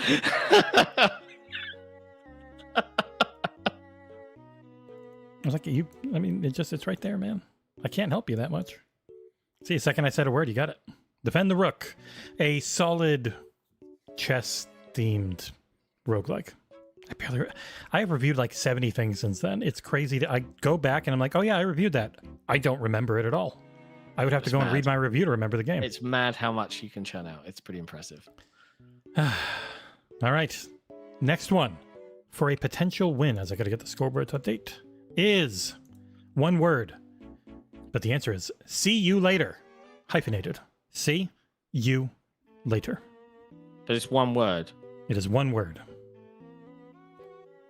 See you later. You've got 10 seconds. Well, that's goodbye.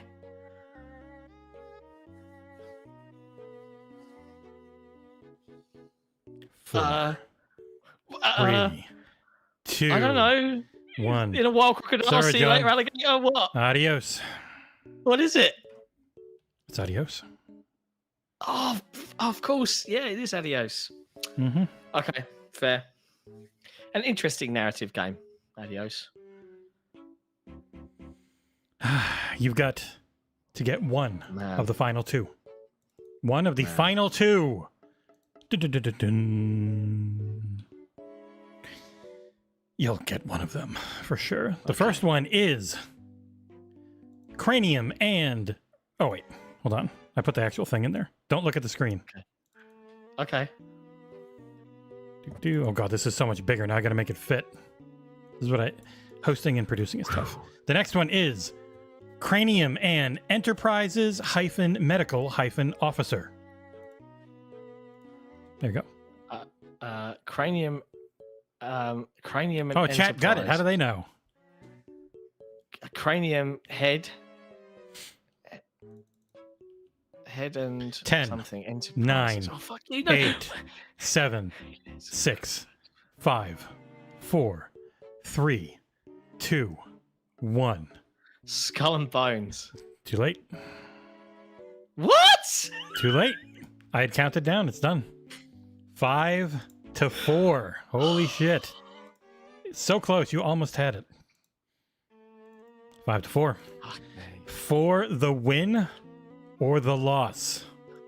The final one This is so mean. is the final occurrence of Exist-Proclamation Reynard. You are a jerk. I got Skull and Bones, and you know it. The final occurrence of Exist-Proclamation Reynard. You can have time on this one. The final occurrence. By the way, I like the last one of how to say bones. Damn it, Jim. Yeah, that's what threw me. I was like, head. Ooh, cheese like, works. what? Right off the bat. You got it. I actually think this one's pretty easy. Yeah, but this doesn't help me because I don't have the chat open. And what I think it's easy. It should be very easy. You think it's easy. Yes, extremely. The final occurrence. So the last time. Just think. Just think. Forehead. Think. Oh, a hint from Brit. I can't say it though. It's too good. It'll give it away. Look, I might get us demonetized, but Did you review this? I did not review this. Was that the hint? Yep. Final occurrence of Exist. It was a hint about a person that we know tied to the game. Oh, 5, 4, 3. the last case 2, of Benedict what? Fox. Correct. In case anyone doesn't know that Listening, reference, yeah. we had the creative director of The Last Case of Benedict Fox on the show from Plot Twist. And for some reason, there was a bit of a foot fetish thing that came up. I can't even remember how we got to the foot fetish thing. But even now and then, he'll pop up on Twitter and be like, nice feet. And it was just, dude, stop it. All right. Okay. Well, then, congratulations to Chris Stocker, one of our Patreon members. If you could reach out to Jesse on either the Discord or on our forums, and we'll sort you out with a list of games from which you can choose one to keep. Lucky you. That was tough having to get 6. That was mean. You technically got 7, but I fucked you over on 1. You did, yeah, for dramatic effect. I loved it. Yep, that was perfect. It was great fun. All right. It's that point in the show where we like to pause and just remind everybody how much we love our Patreon members. They are the very glue that keeps the website and everything that we do. They are the ground up horse hooves of our website. That's true. And we love you guys. If you want to be a Patreon member, head to patreon.com/XboxEra, where you can pledge your support for very little money a month, and it helps keep a completely independent, none of us went to journalism school outlet from running. You can pay and a filthy liar to keep his lies going, destroying $1 trillion companies. How does it feel to have caused another 2013 for Xbox, John? Yeah, it feels bad. I feel bad about it. And genuinely, on a human level, I obviously feel awful that caused such an uproar for the people that had to work on that. But news is the news. It is not your job to protect them. Correct. One of the perks of being a Patreon member is that you get to ask us every week via community questions in our exclusive to Patreon members Patreon Lounge, which is a sneaky hidden section on the main forums or within our Discord, where you get a little bit more interaction from us. I'm doing a giveaway for this game right now. And Jesse just does tons of giveaways all the time. So, like, even if you're like, oh, I don't want to spend $3 a month to support them on Patreon, you probably end up with like more free games than you can shake a stick at by the end of the year. It's probably worth being in there, especially while, you know, the pool of people grabbing those free games is smaller, because the more we grow, the tougher it's going to be to win. But yeah, all you have to do is click a button, make it happen. But one of the perks is community questions, which we're going to dive into now in this extremely on-time XboxEra podcast. Let's see how we land. First up, the always trying to get in first out of the gate, Hytham G. Here we go. So for the Cleveland show characters, you gents could be Tim the Bear, Holt Richter, Lester Crinklesack, Wally Farquhar, and Terry Kimball from that show. And keep in mind, I said shoe on purpose because he's typed it shoe every time. Apparently that's on purpose because it sounds funny. Your gents pick on those characters. I don't know the Cleveland show. I've never watched a second of it. But I love the name Lester Crinklesack, so I'll take it. And I do know that there is a giant bear, and you know, Jesse, that I feel would suit you pretty well. Mm-hmm. Nick can be Wally Farquhar. Yeah, that sounds fine. Yeah. P.S. Despite Toys for Bob now going independent, are they going to make a Banjo-Kazooie if Sumo develops the game along with some other 3D platform IPs for Microsoft's Your Gents take? That's what they're publicly saying. We're pursuing a partnership with Microsoft, which would probably mean that they would work on a Microsoft/Activision-owned IP. And probably something they've been already working on in the Crash or Spyro areas. Yeah. So, yeah, no brainer. If I were Toys for Bob, I'd take that contract and go for it. Will that be a multi-platform game or just an Xbox game? Guess we'll find out whenever we find out. I think most will end up being multi-platform because it's really stupid to not make a bunch of money with those. Yeah, especially smaller kids games. Like, why not put it everywhere? But it will be a Game Pass Day 1 release, so yep. Who cares? Mr. Hipshot, I stole this question from another podcast. Do you face towards the shower head in the shower like you're in a movie, or away with your back turned?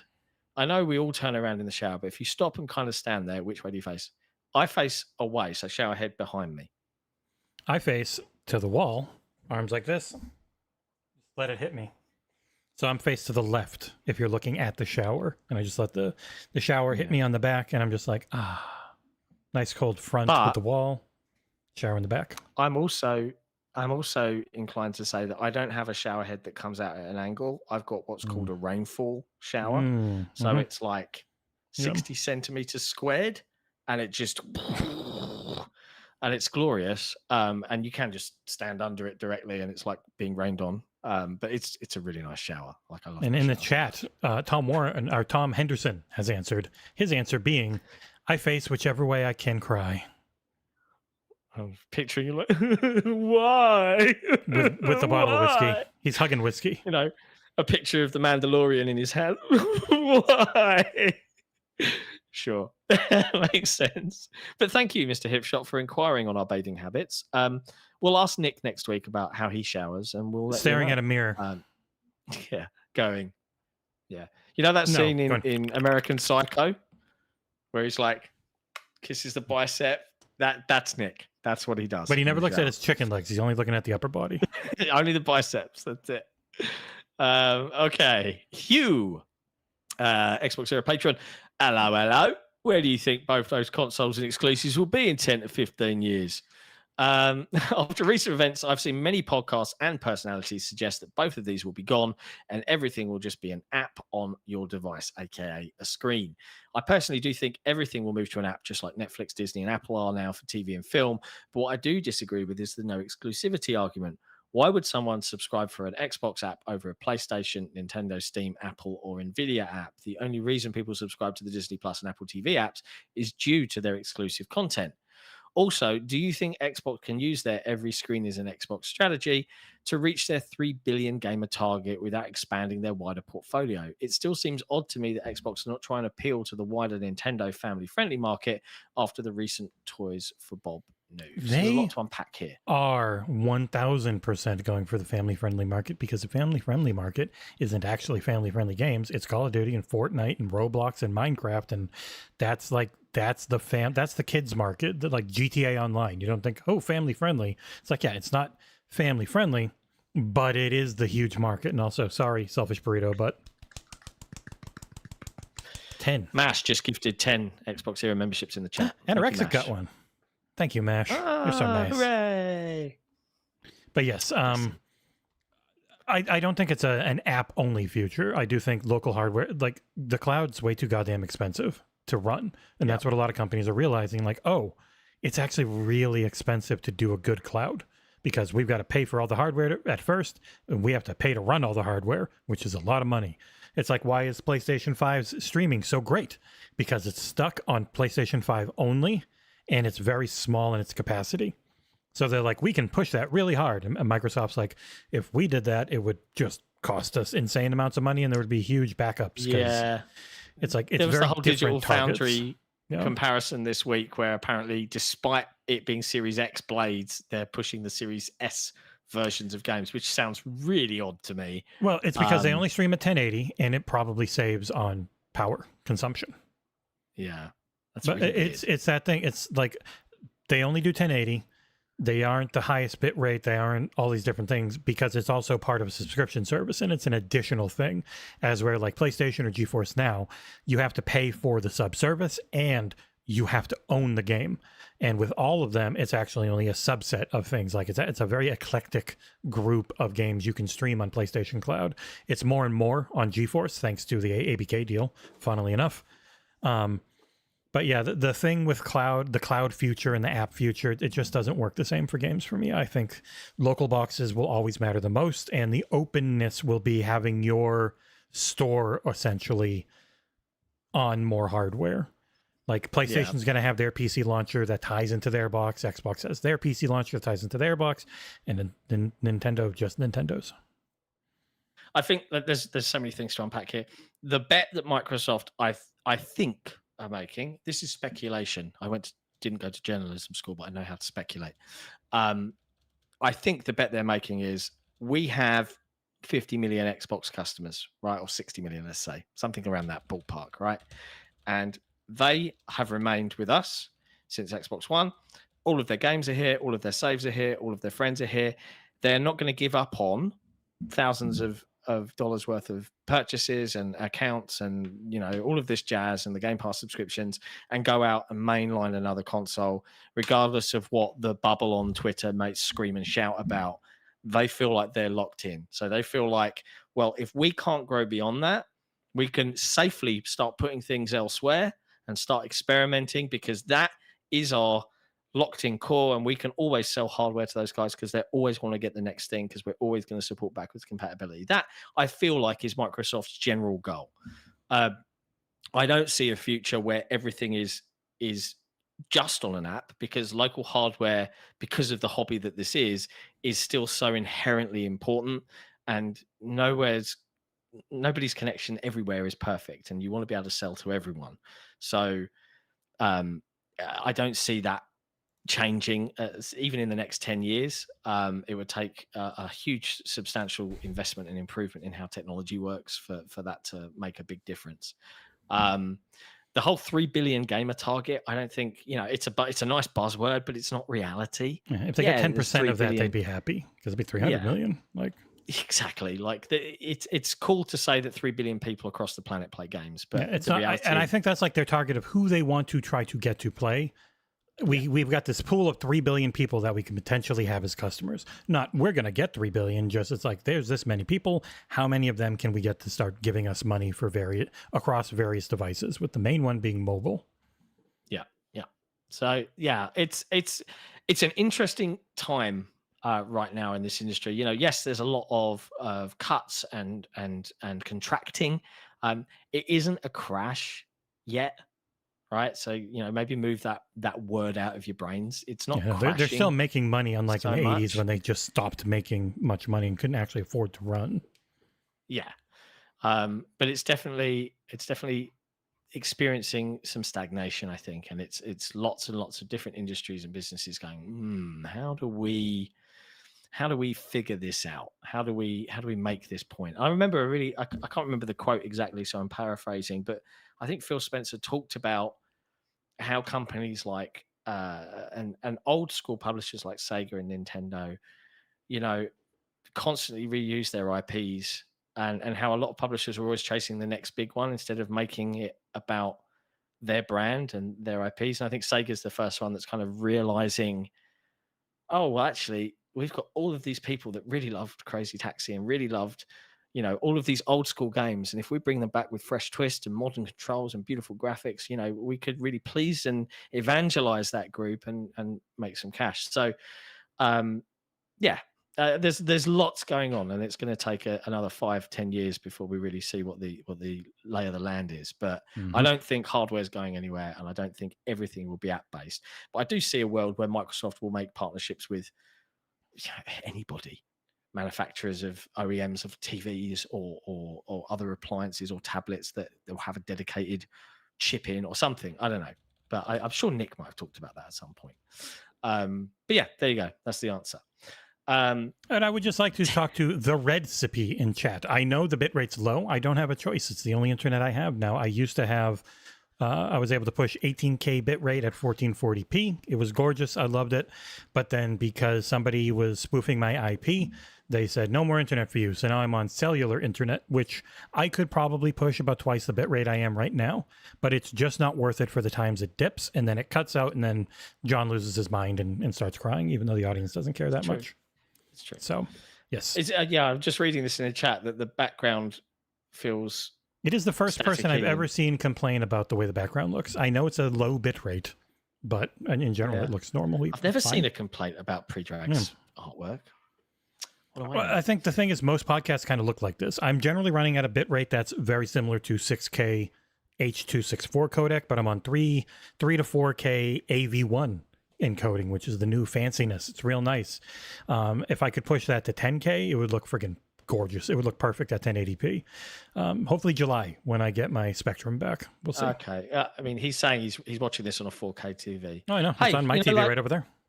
Well, I will ping Predrag and let him know, and maybe he can come up with a version that has less of that static effect. I'm looking at it on my TV. It's fine. Yeah, I don't know.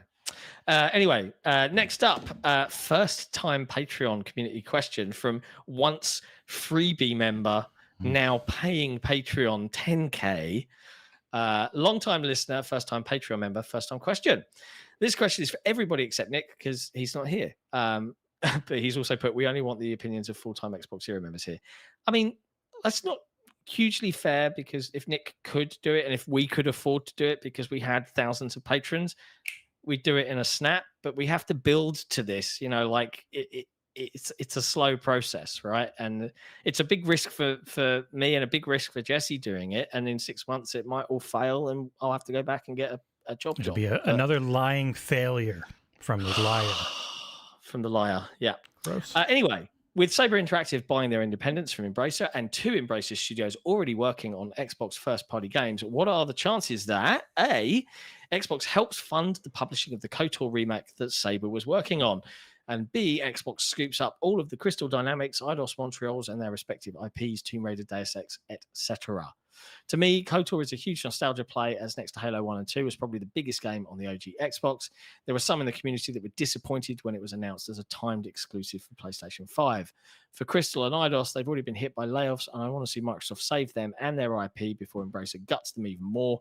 I wish we knew how many of those teams were working on Fable and Perfect Dark. Well, also, when it comes to Crystal, they are working for Amazon on Tomb Raider. So Amazon gave a bunch of money. Project. Yeah, they gave Embracer a bunch of money, like $400 million. They are fully locked in on Tomb Raider for a very long time. So, yeah, like I don't see that funding running out. Like that's a known IP that's loved, and it's a contract they have to see through.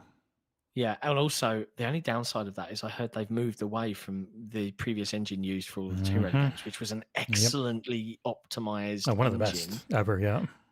And that worries me a bit, but we'll see. But will they pick up other studios? I mean, look, Microsoft aren't going to come out swinging in 2 weeks' time and announce the purchase of another publisher, but there is nothing technically stopping them from putting bids in on singular development studios, right? There's nothing to prevent that. The question is, considering the recent integration costs of $1 billion for Activision, will they get higher up sign off to go and pursue that path? There's plenty of arguments you could make for IP ownership and talent and all of that jazz. But you just don't know. And usually with this stuff, it's very, very secret until you do know. But as we saw, there's always conversations going on. There's always considerations and thinking about things and planning for stuff. Is that the right word to use? Planning? I don't know. Maybe people would argue that isn't. That means it's going to happen for sure. No, I don't think planning means that. Oh. It just means you're making plans for if it does happen. Anyway, it's a big nebulous.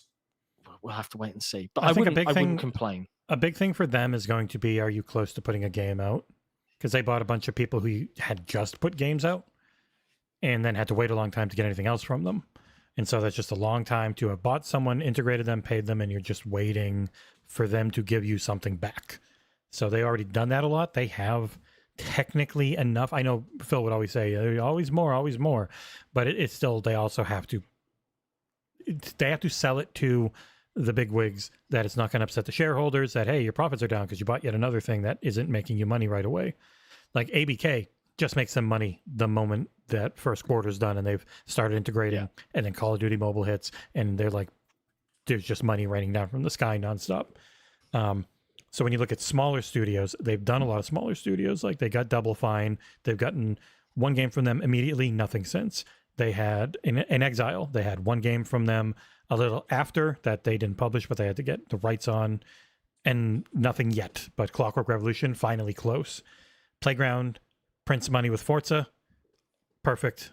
That helps cover them until it's just from the how do we want things and how would Phil want things, because he loves teams and loves seeing teams make games. Yeah, I would love to get them under the umbrella. It's on Game Pass. Yeah, if it's not some giant world dominating thing that has to say multi-platform, but it's pretty big, gives us exclusives to try and pull people in. Otherwise, eventually we can hi-fi rush it and it can go other places to help pay for it.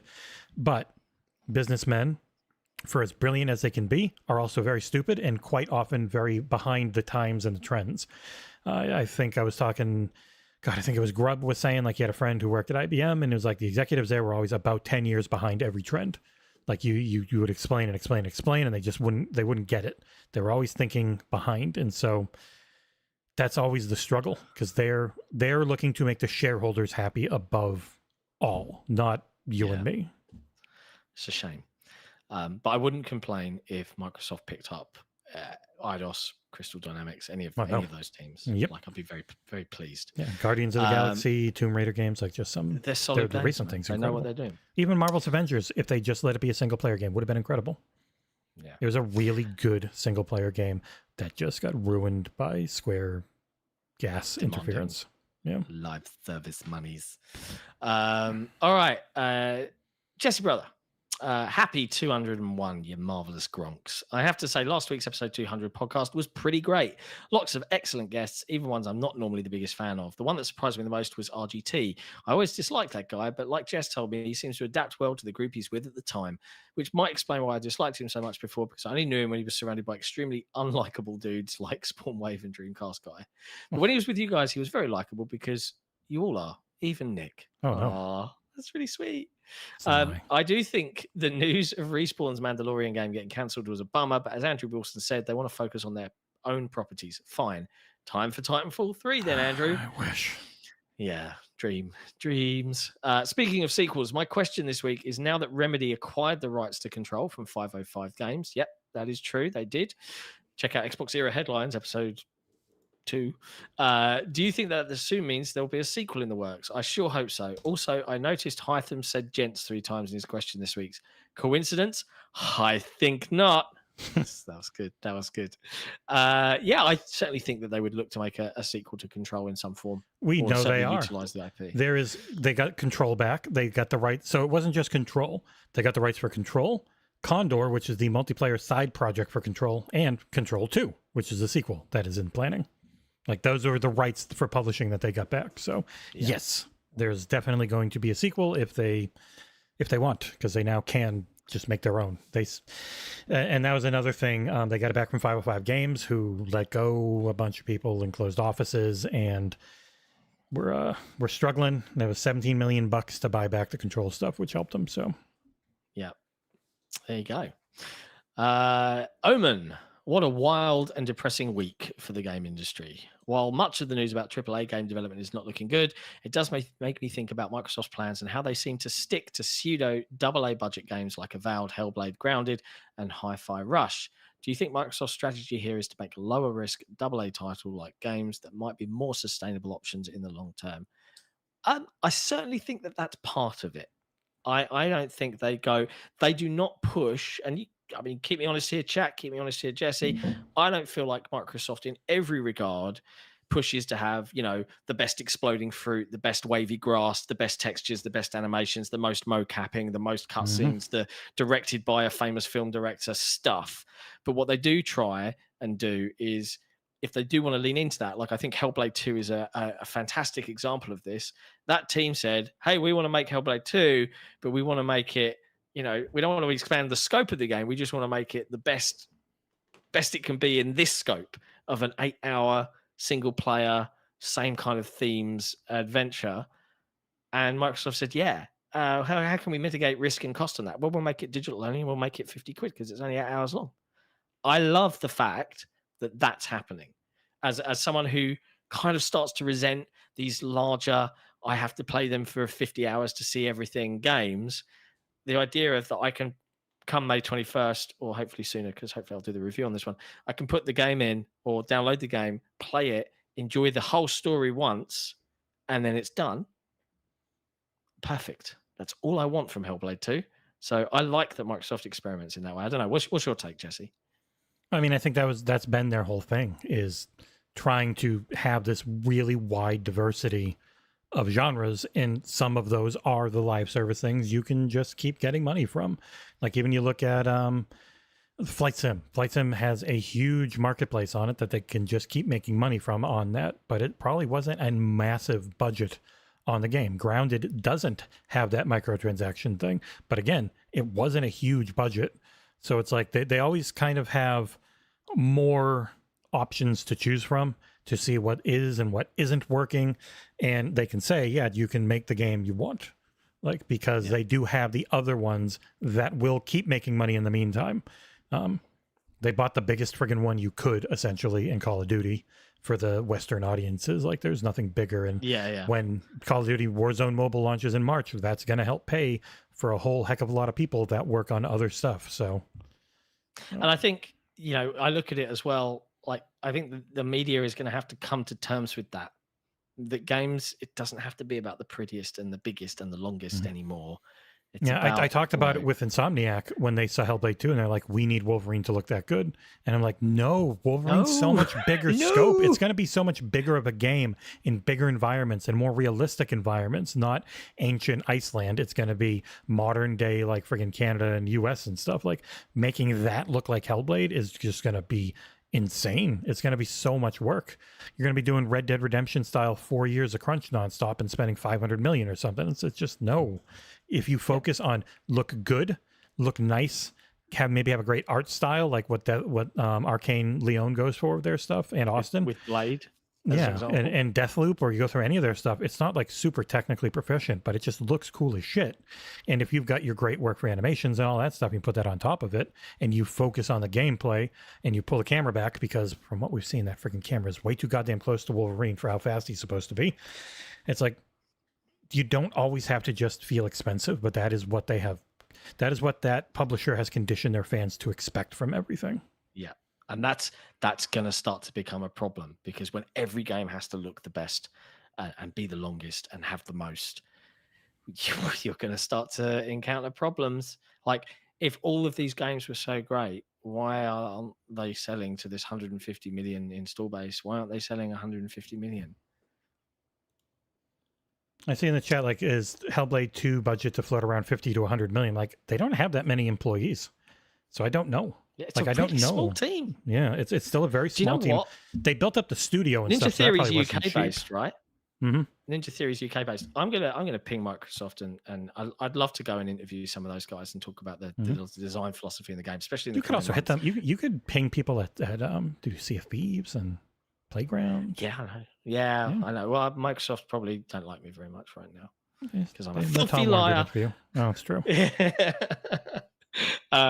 But yeah, like you talk about live service games as well.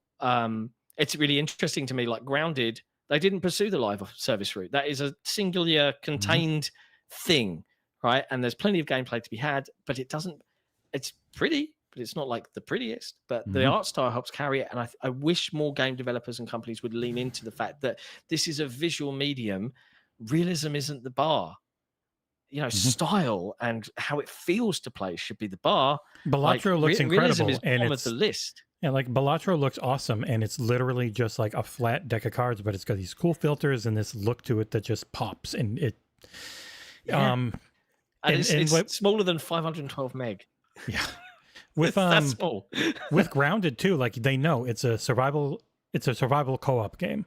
And those, when they get content, they pop off with streamers and people just go and buy them. And that can be your long-term constant monetization. Like even Sea of Thieves, when that one hits, like people go and buy it and it has some monetization because it's built around that. But with Grounded, it's like, yeah, it was a smaller thing, smaller team, probably a lot easier to just keep going with new stuff. So they have so many different avenues covered for making money. And in the end, we all know it's not about what you made, it's about what you can make compared to what you made. But they have more options to keep it coming all the time. And it's not like you've got this incredible developer, Naughty Dog, who puts out a game every 4 to 7 years, depending on how things are going, because their games are just so big and expensive, and they might make back what they are. Like I imagine Spider-Man has made back what it cost, even with them having to give a bunch of money to Disney now, but it's like over 10 million and it hasn't really been on sale. So it's probably now made that back. But if any of those ever miss, it just kills you for like the whole year because they're so expensive. Yeah. And, you know, like you mentioned Flight Sim, like we've got Flight Sim 2024 coming out, that the marketplace that's attached to that would not surprise me one bit to see that go multi-platform at some point. There's no reason. It's one of those ones where it's like, it's not a console system seller. It's just a really great game to have on console, but it's much more that if you are desperate to play Flight Sim, you're normally the type of person that's got a really strong computer and you build up this entire freaking cockpit with the whole, you know, HOTAS system. Like that's a very much a computer thing, which Microsoft also has a really good grip on, where it's like, it's important to have this for computer and console, but like Age of Mythology now is coming to console day one.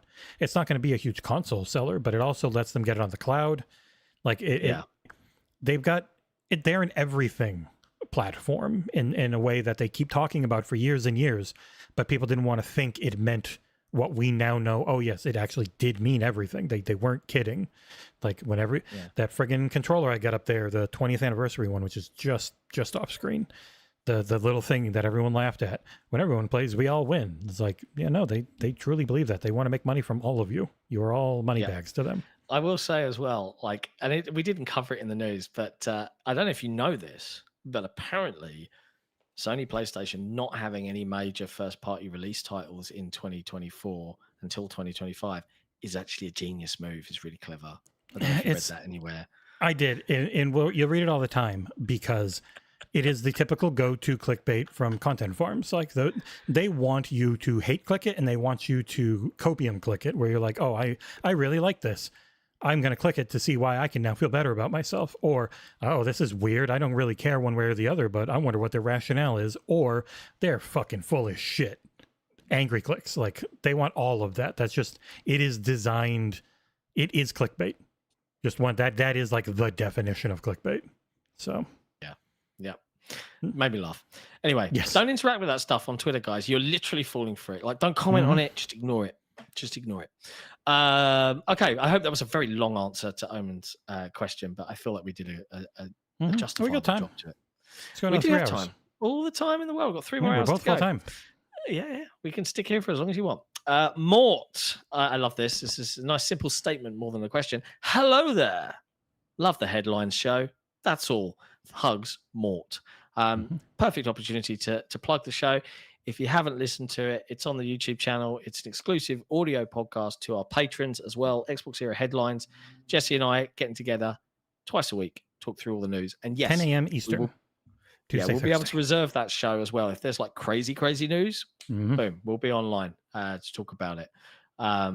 It's fun. It's fun to do. It's really slick. And and it will. We've been getting very long on these podcasts, and so this probably will make it a little less as long, but probably not knowing Nick, it's just going to become more conversational. I bet you just topics we want to talk about and just shooting the shit will end up taking the place of that a lot. And more talking about games, man. Like the games. If we could just talk about games, I would be in heaven. It would be great. But unfortunately, one of the least clicky things for people when it comes to video games is talking about video games. It's really tough to get anyone to care. Tough times. First time patron, first time forum post in its entirety.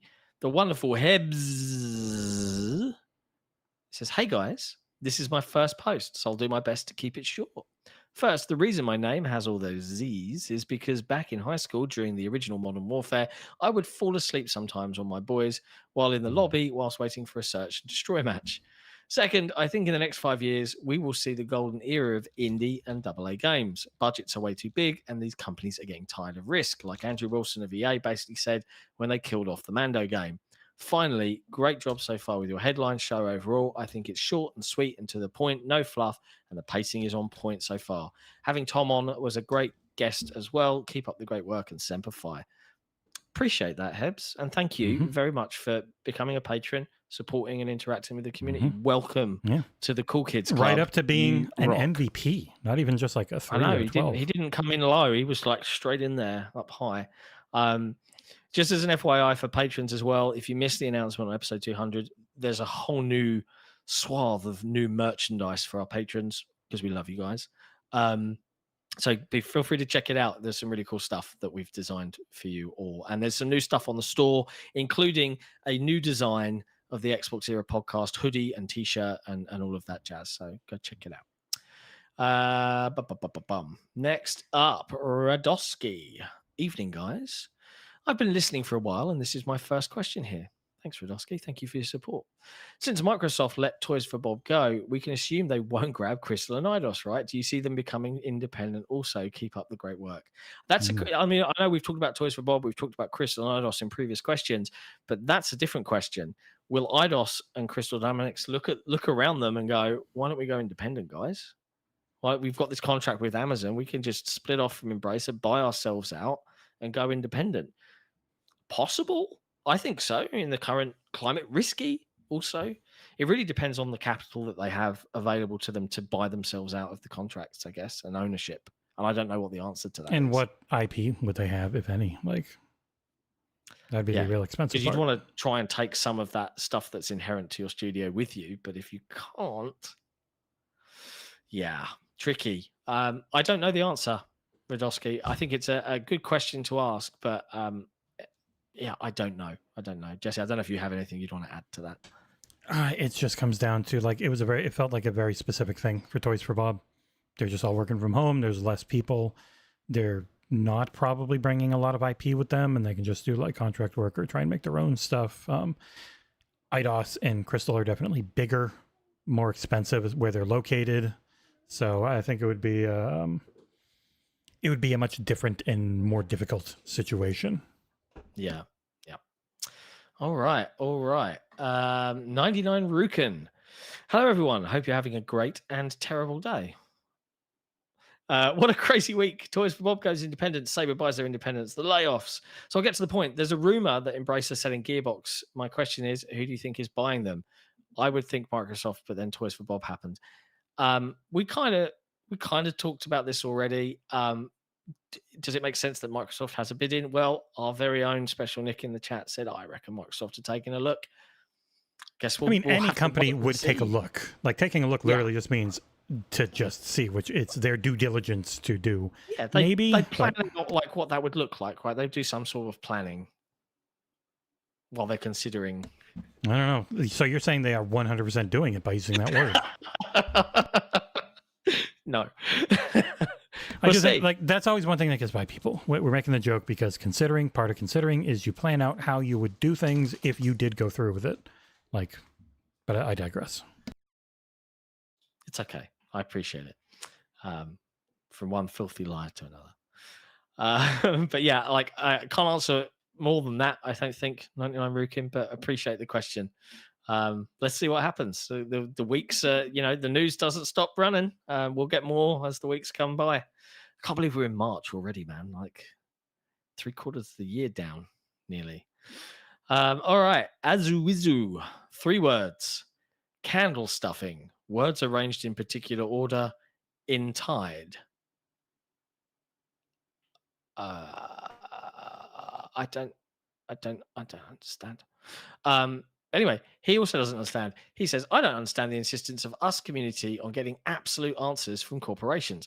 Credit to Jesse, who has explained many times that such an expectation is unrealistic. I mean, it's not hard to imagine a scenario where Halo goes to PlayStation or God of War comes to Xbox. I get that we don't want to introduce more randomness into an already complicated life, but we still need to live in reality. My point is that maybe we should start acting more mature if we want real answers. Abruptly jumps out the window and starts yelling at a cloud. Our cameras have disappeared off of the show, by the way. Oh no, they're back. I'm fixing. Yeah, I know. I'm fixing I had been using my phone to display capture all these questions, and then it just stopped working. So I'm quickly fixing it. Okay, no worries. Oh, yes. Question. Given how poor Xbox is at marketing their games, I don't know if I agree with that.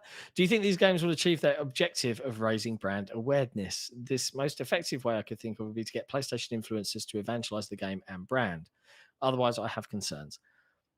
I don't think that necessarily the objective of Microsoft is to raise brand awareness. Feel free to disagree with me, Jesse, but I think the real objective here is to take these smaller games. So for the smaller niche games, it's like, well, the developers poured their hearts into a passion project.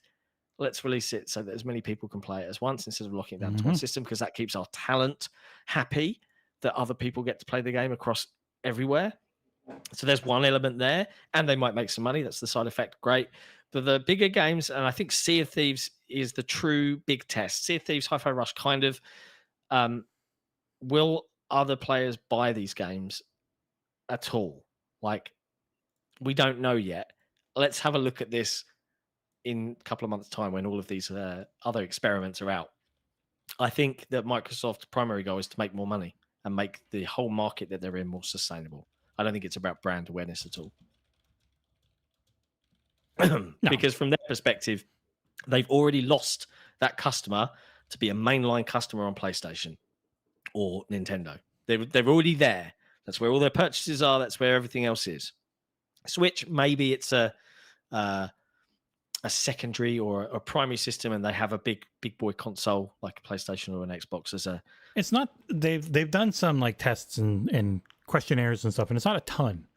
It is still pretty casual and nostalgia heavy. Like I've just always had Nintendo, so I get Nintendo. Or I had a DS, and then I had a 3DS, and now I've got a Switch. Like it definitely does have that different mobile side that the other console makers just.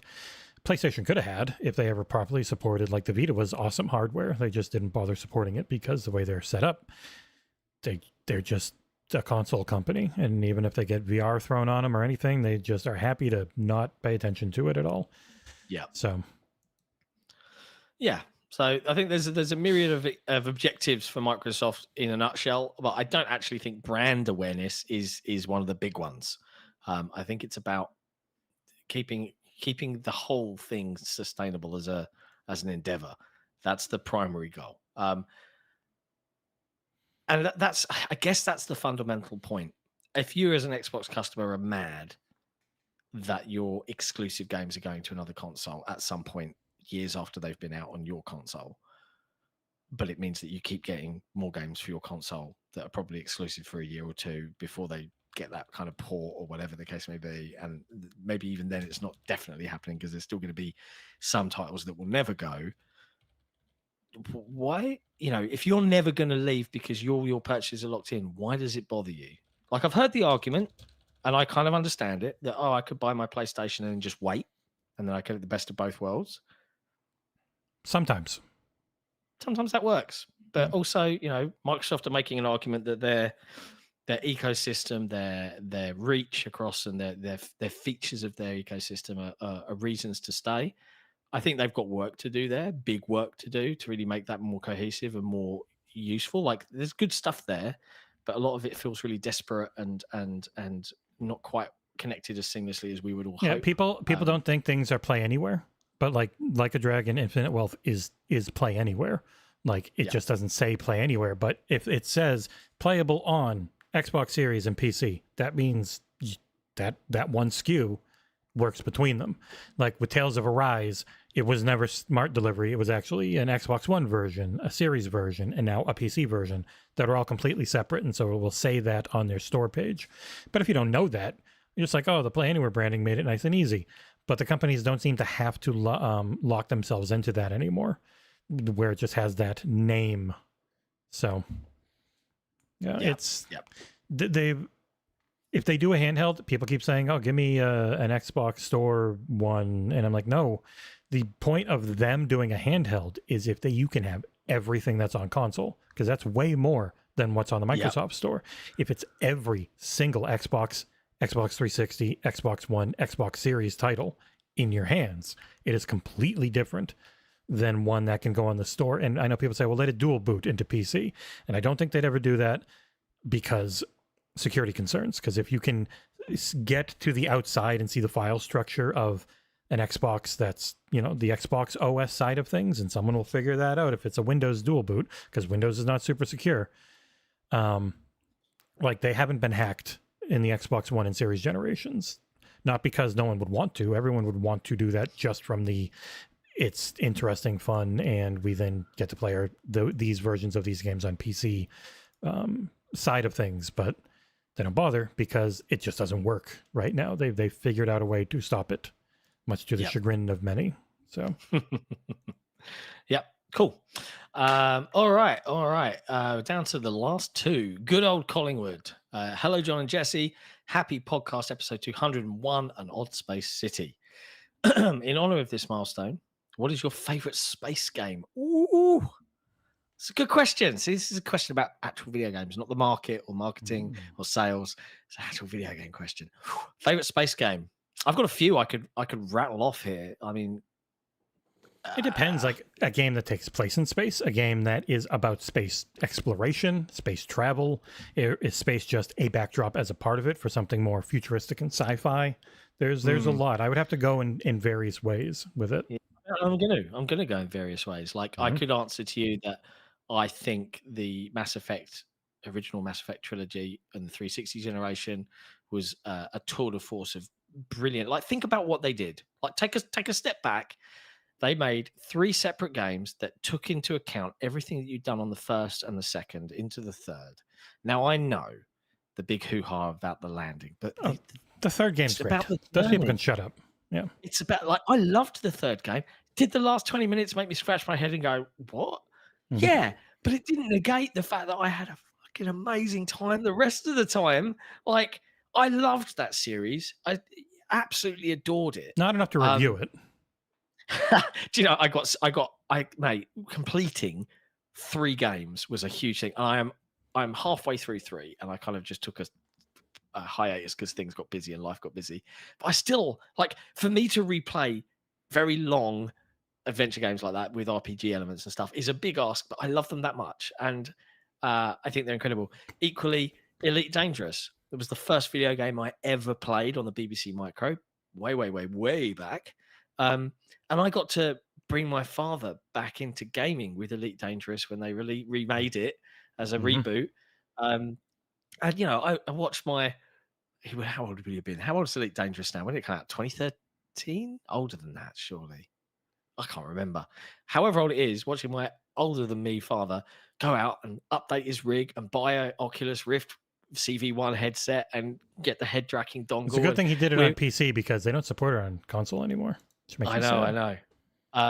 But yeah, just like watching everybody, like, and I had my mates jumping in.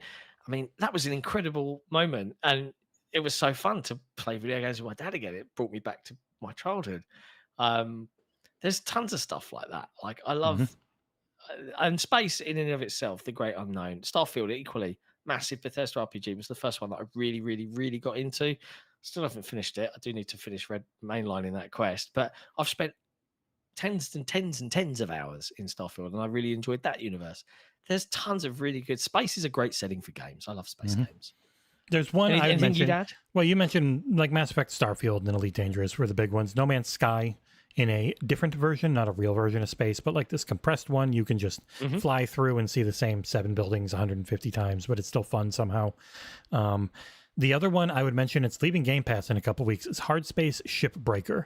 It's not a space game, but you're up in space and you're chopping apart spaceships, and you got to do it carefully and smart. And it's like a really good, fun puzzle game. Great podcast game to just sit back, and you got a couple of weeks, you can get through the whole thing, no problem.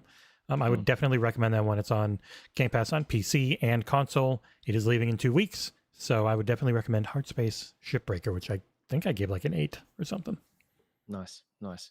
And I'd have to give I don't know. I'm trying to think now if does this count as a space game?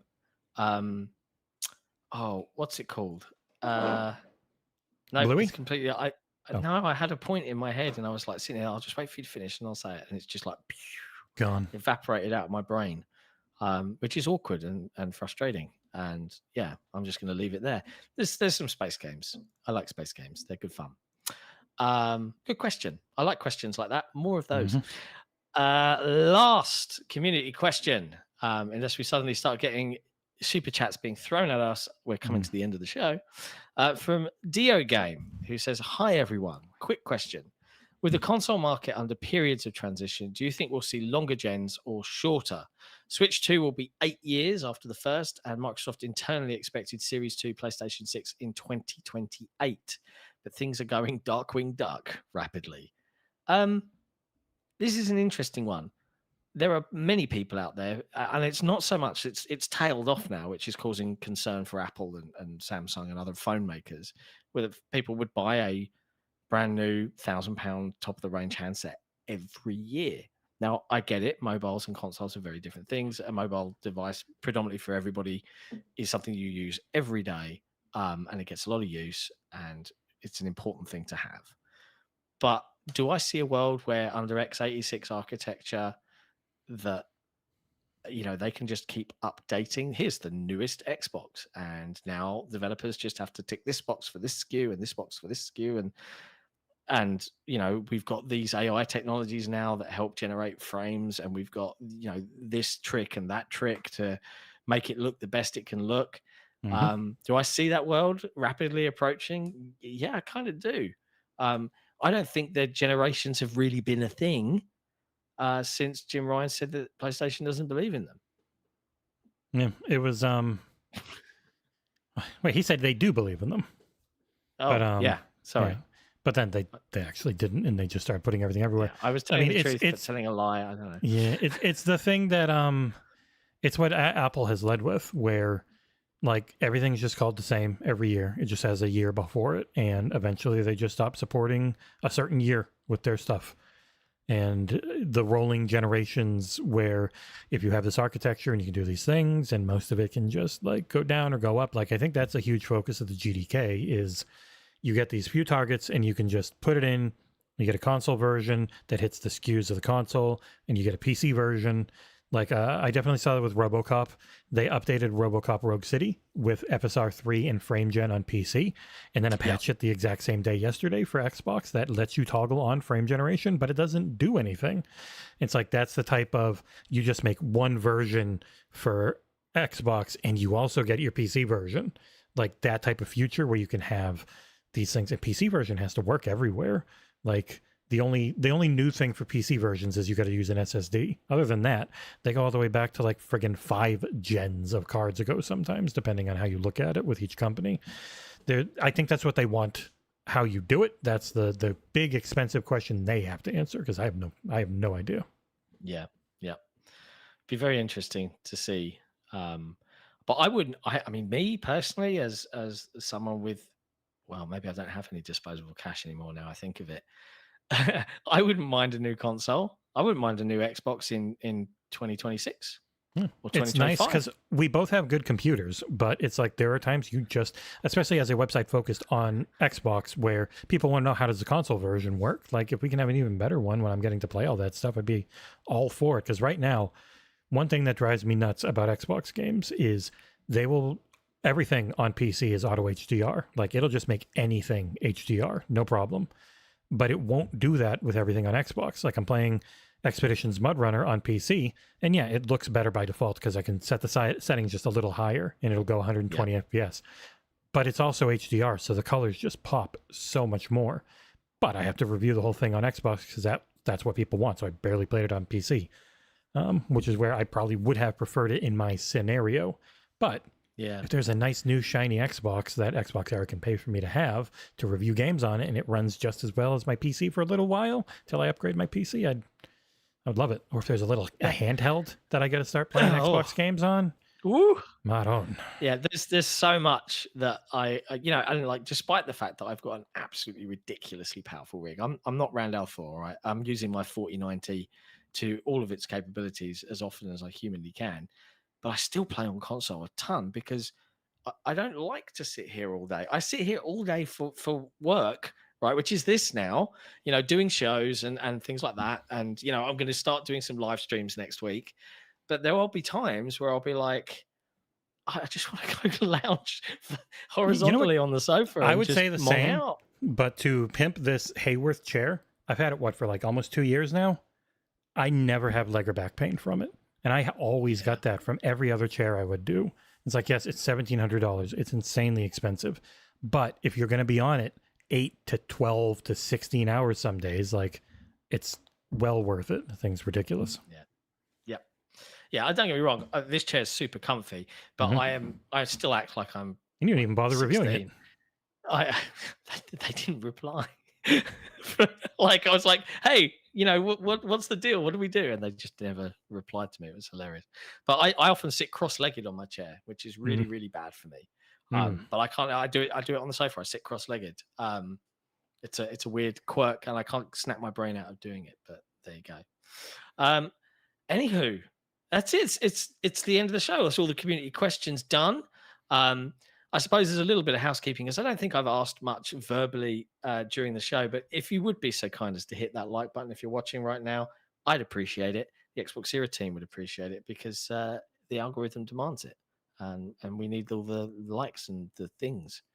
I will be, of course, getting this episode up onto Spotify and the rest of podcast services first thing tomorrow morning when I wake up. And for a first, if you're a Spotify user, I will be uploading the video and audio of this show So keep an eye out on it.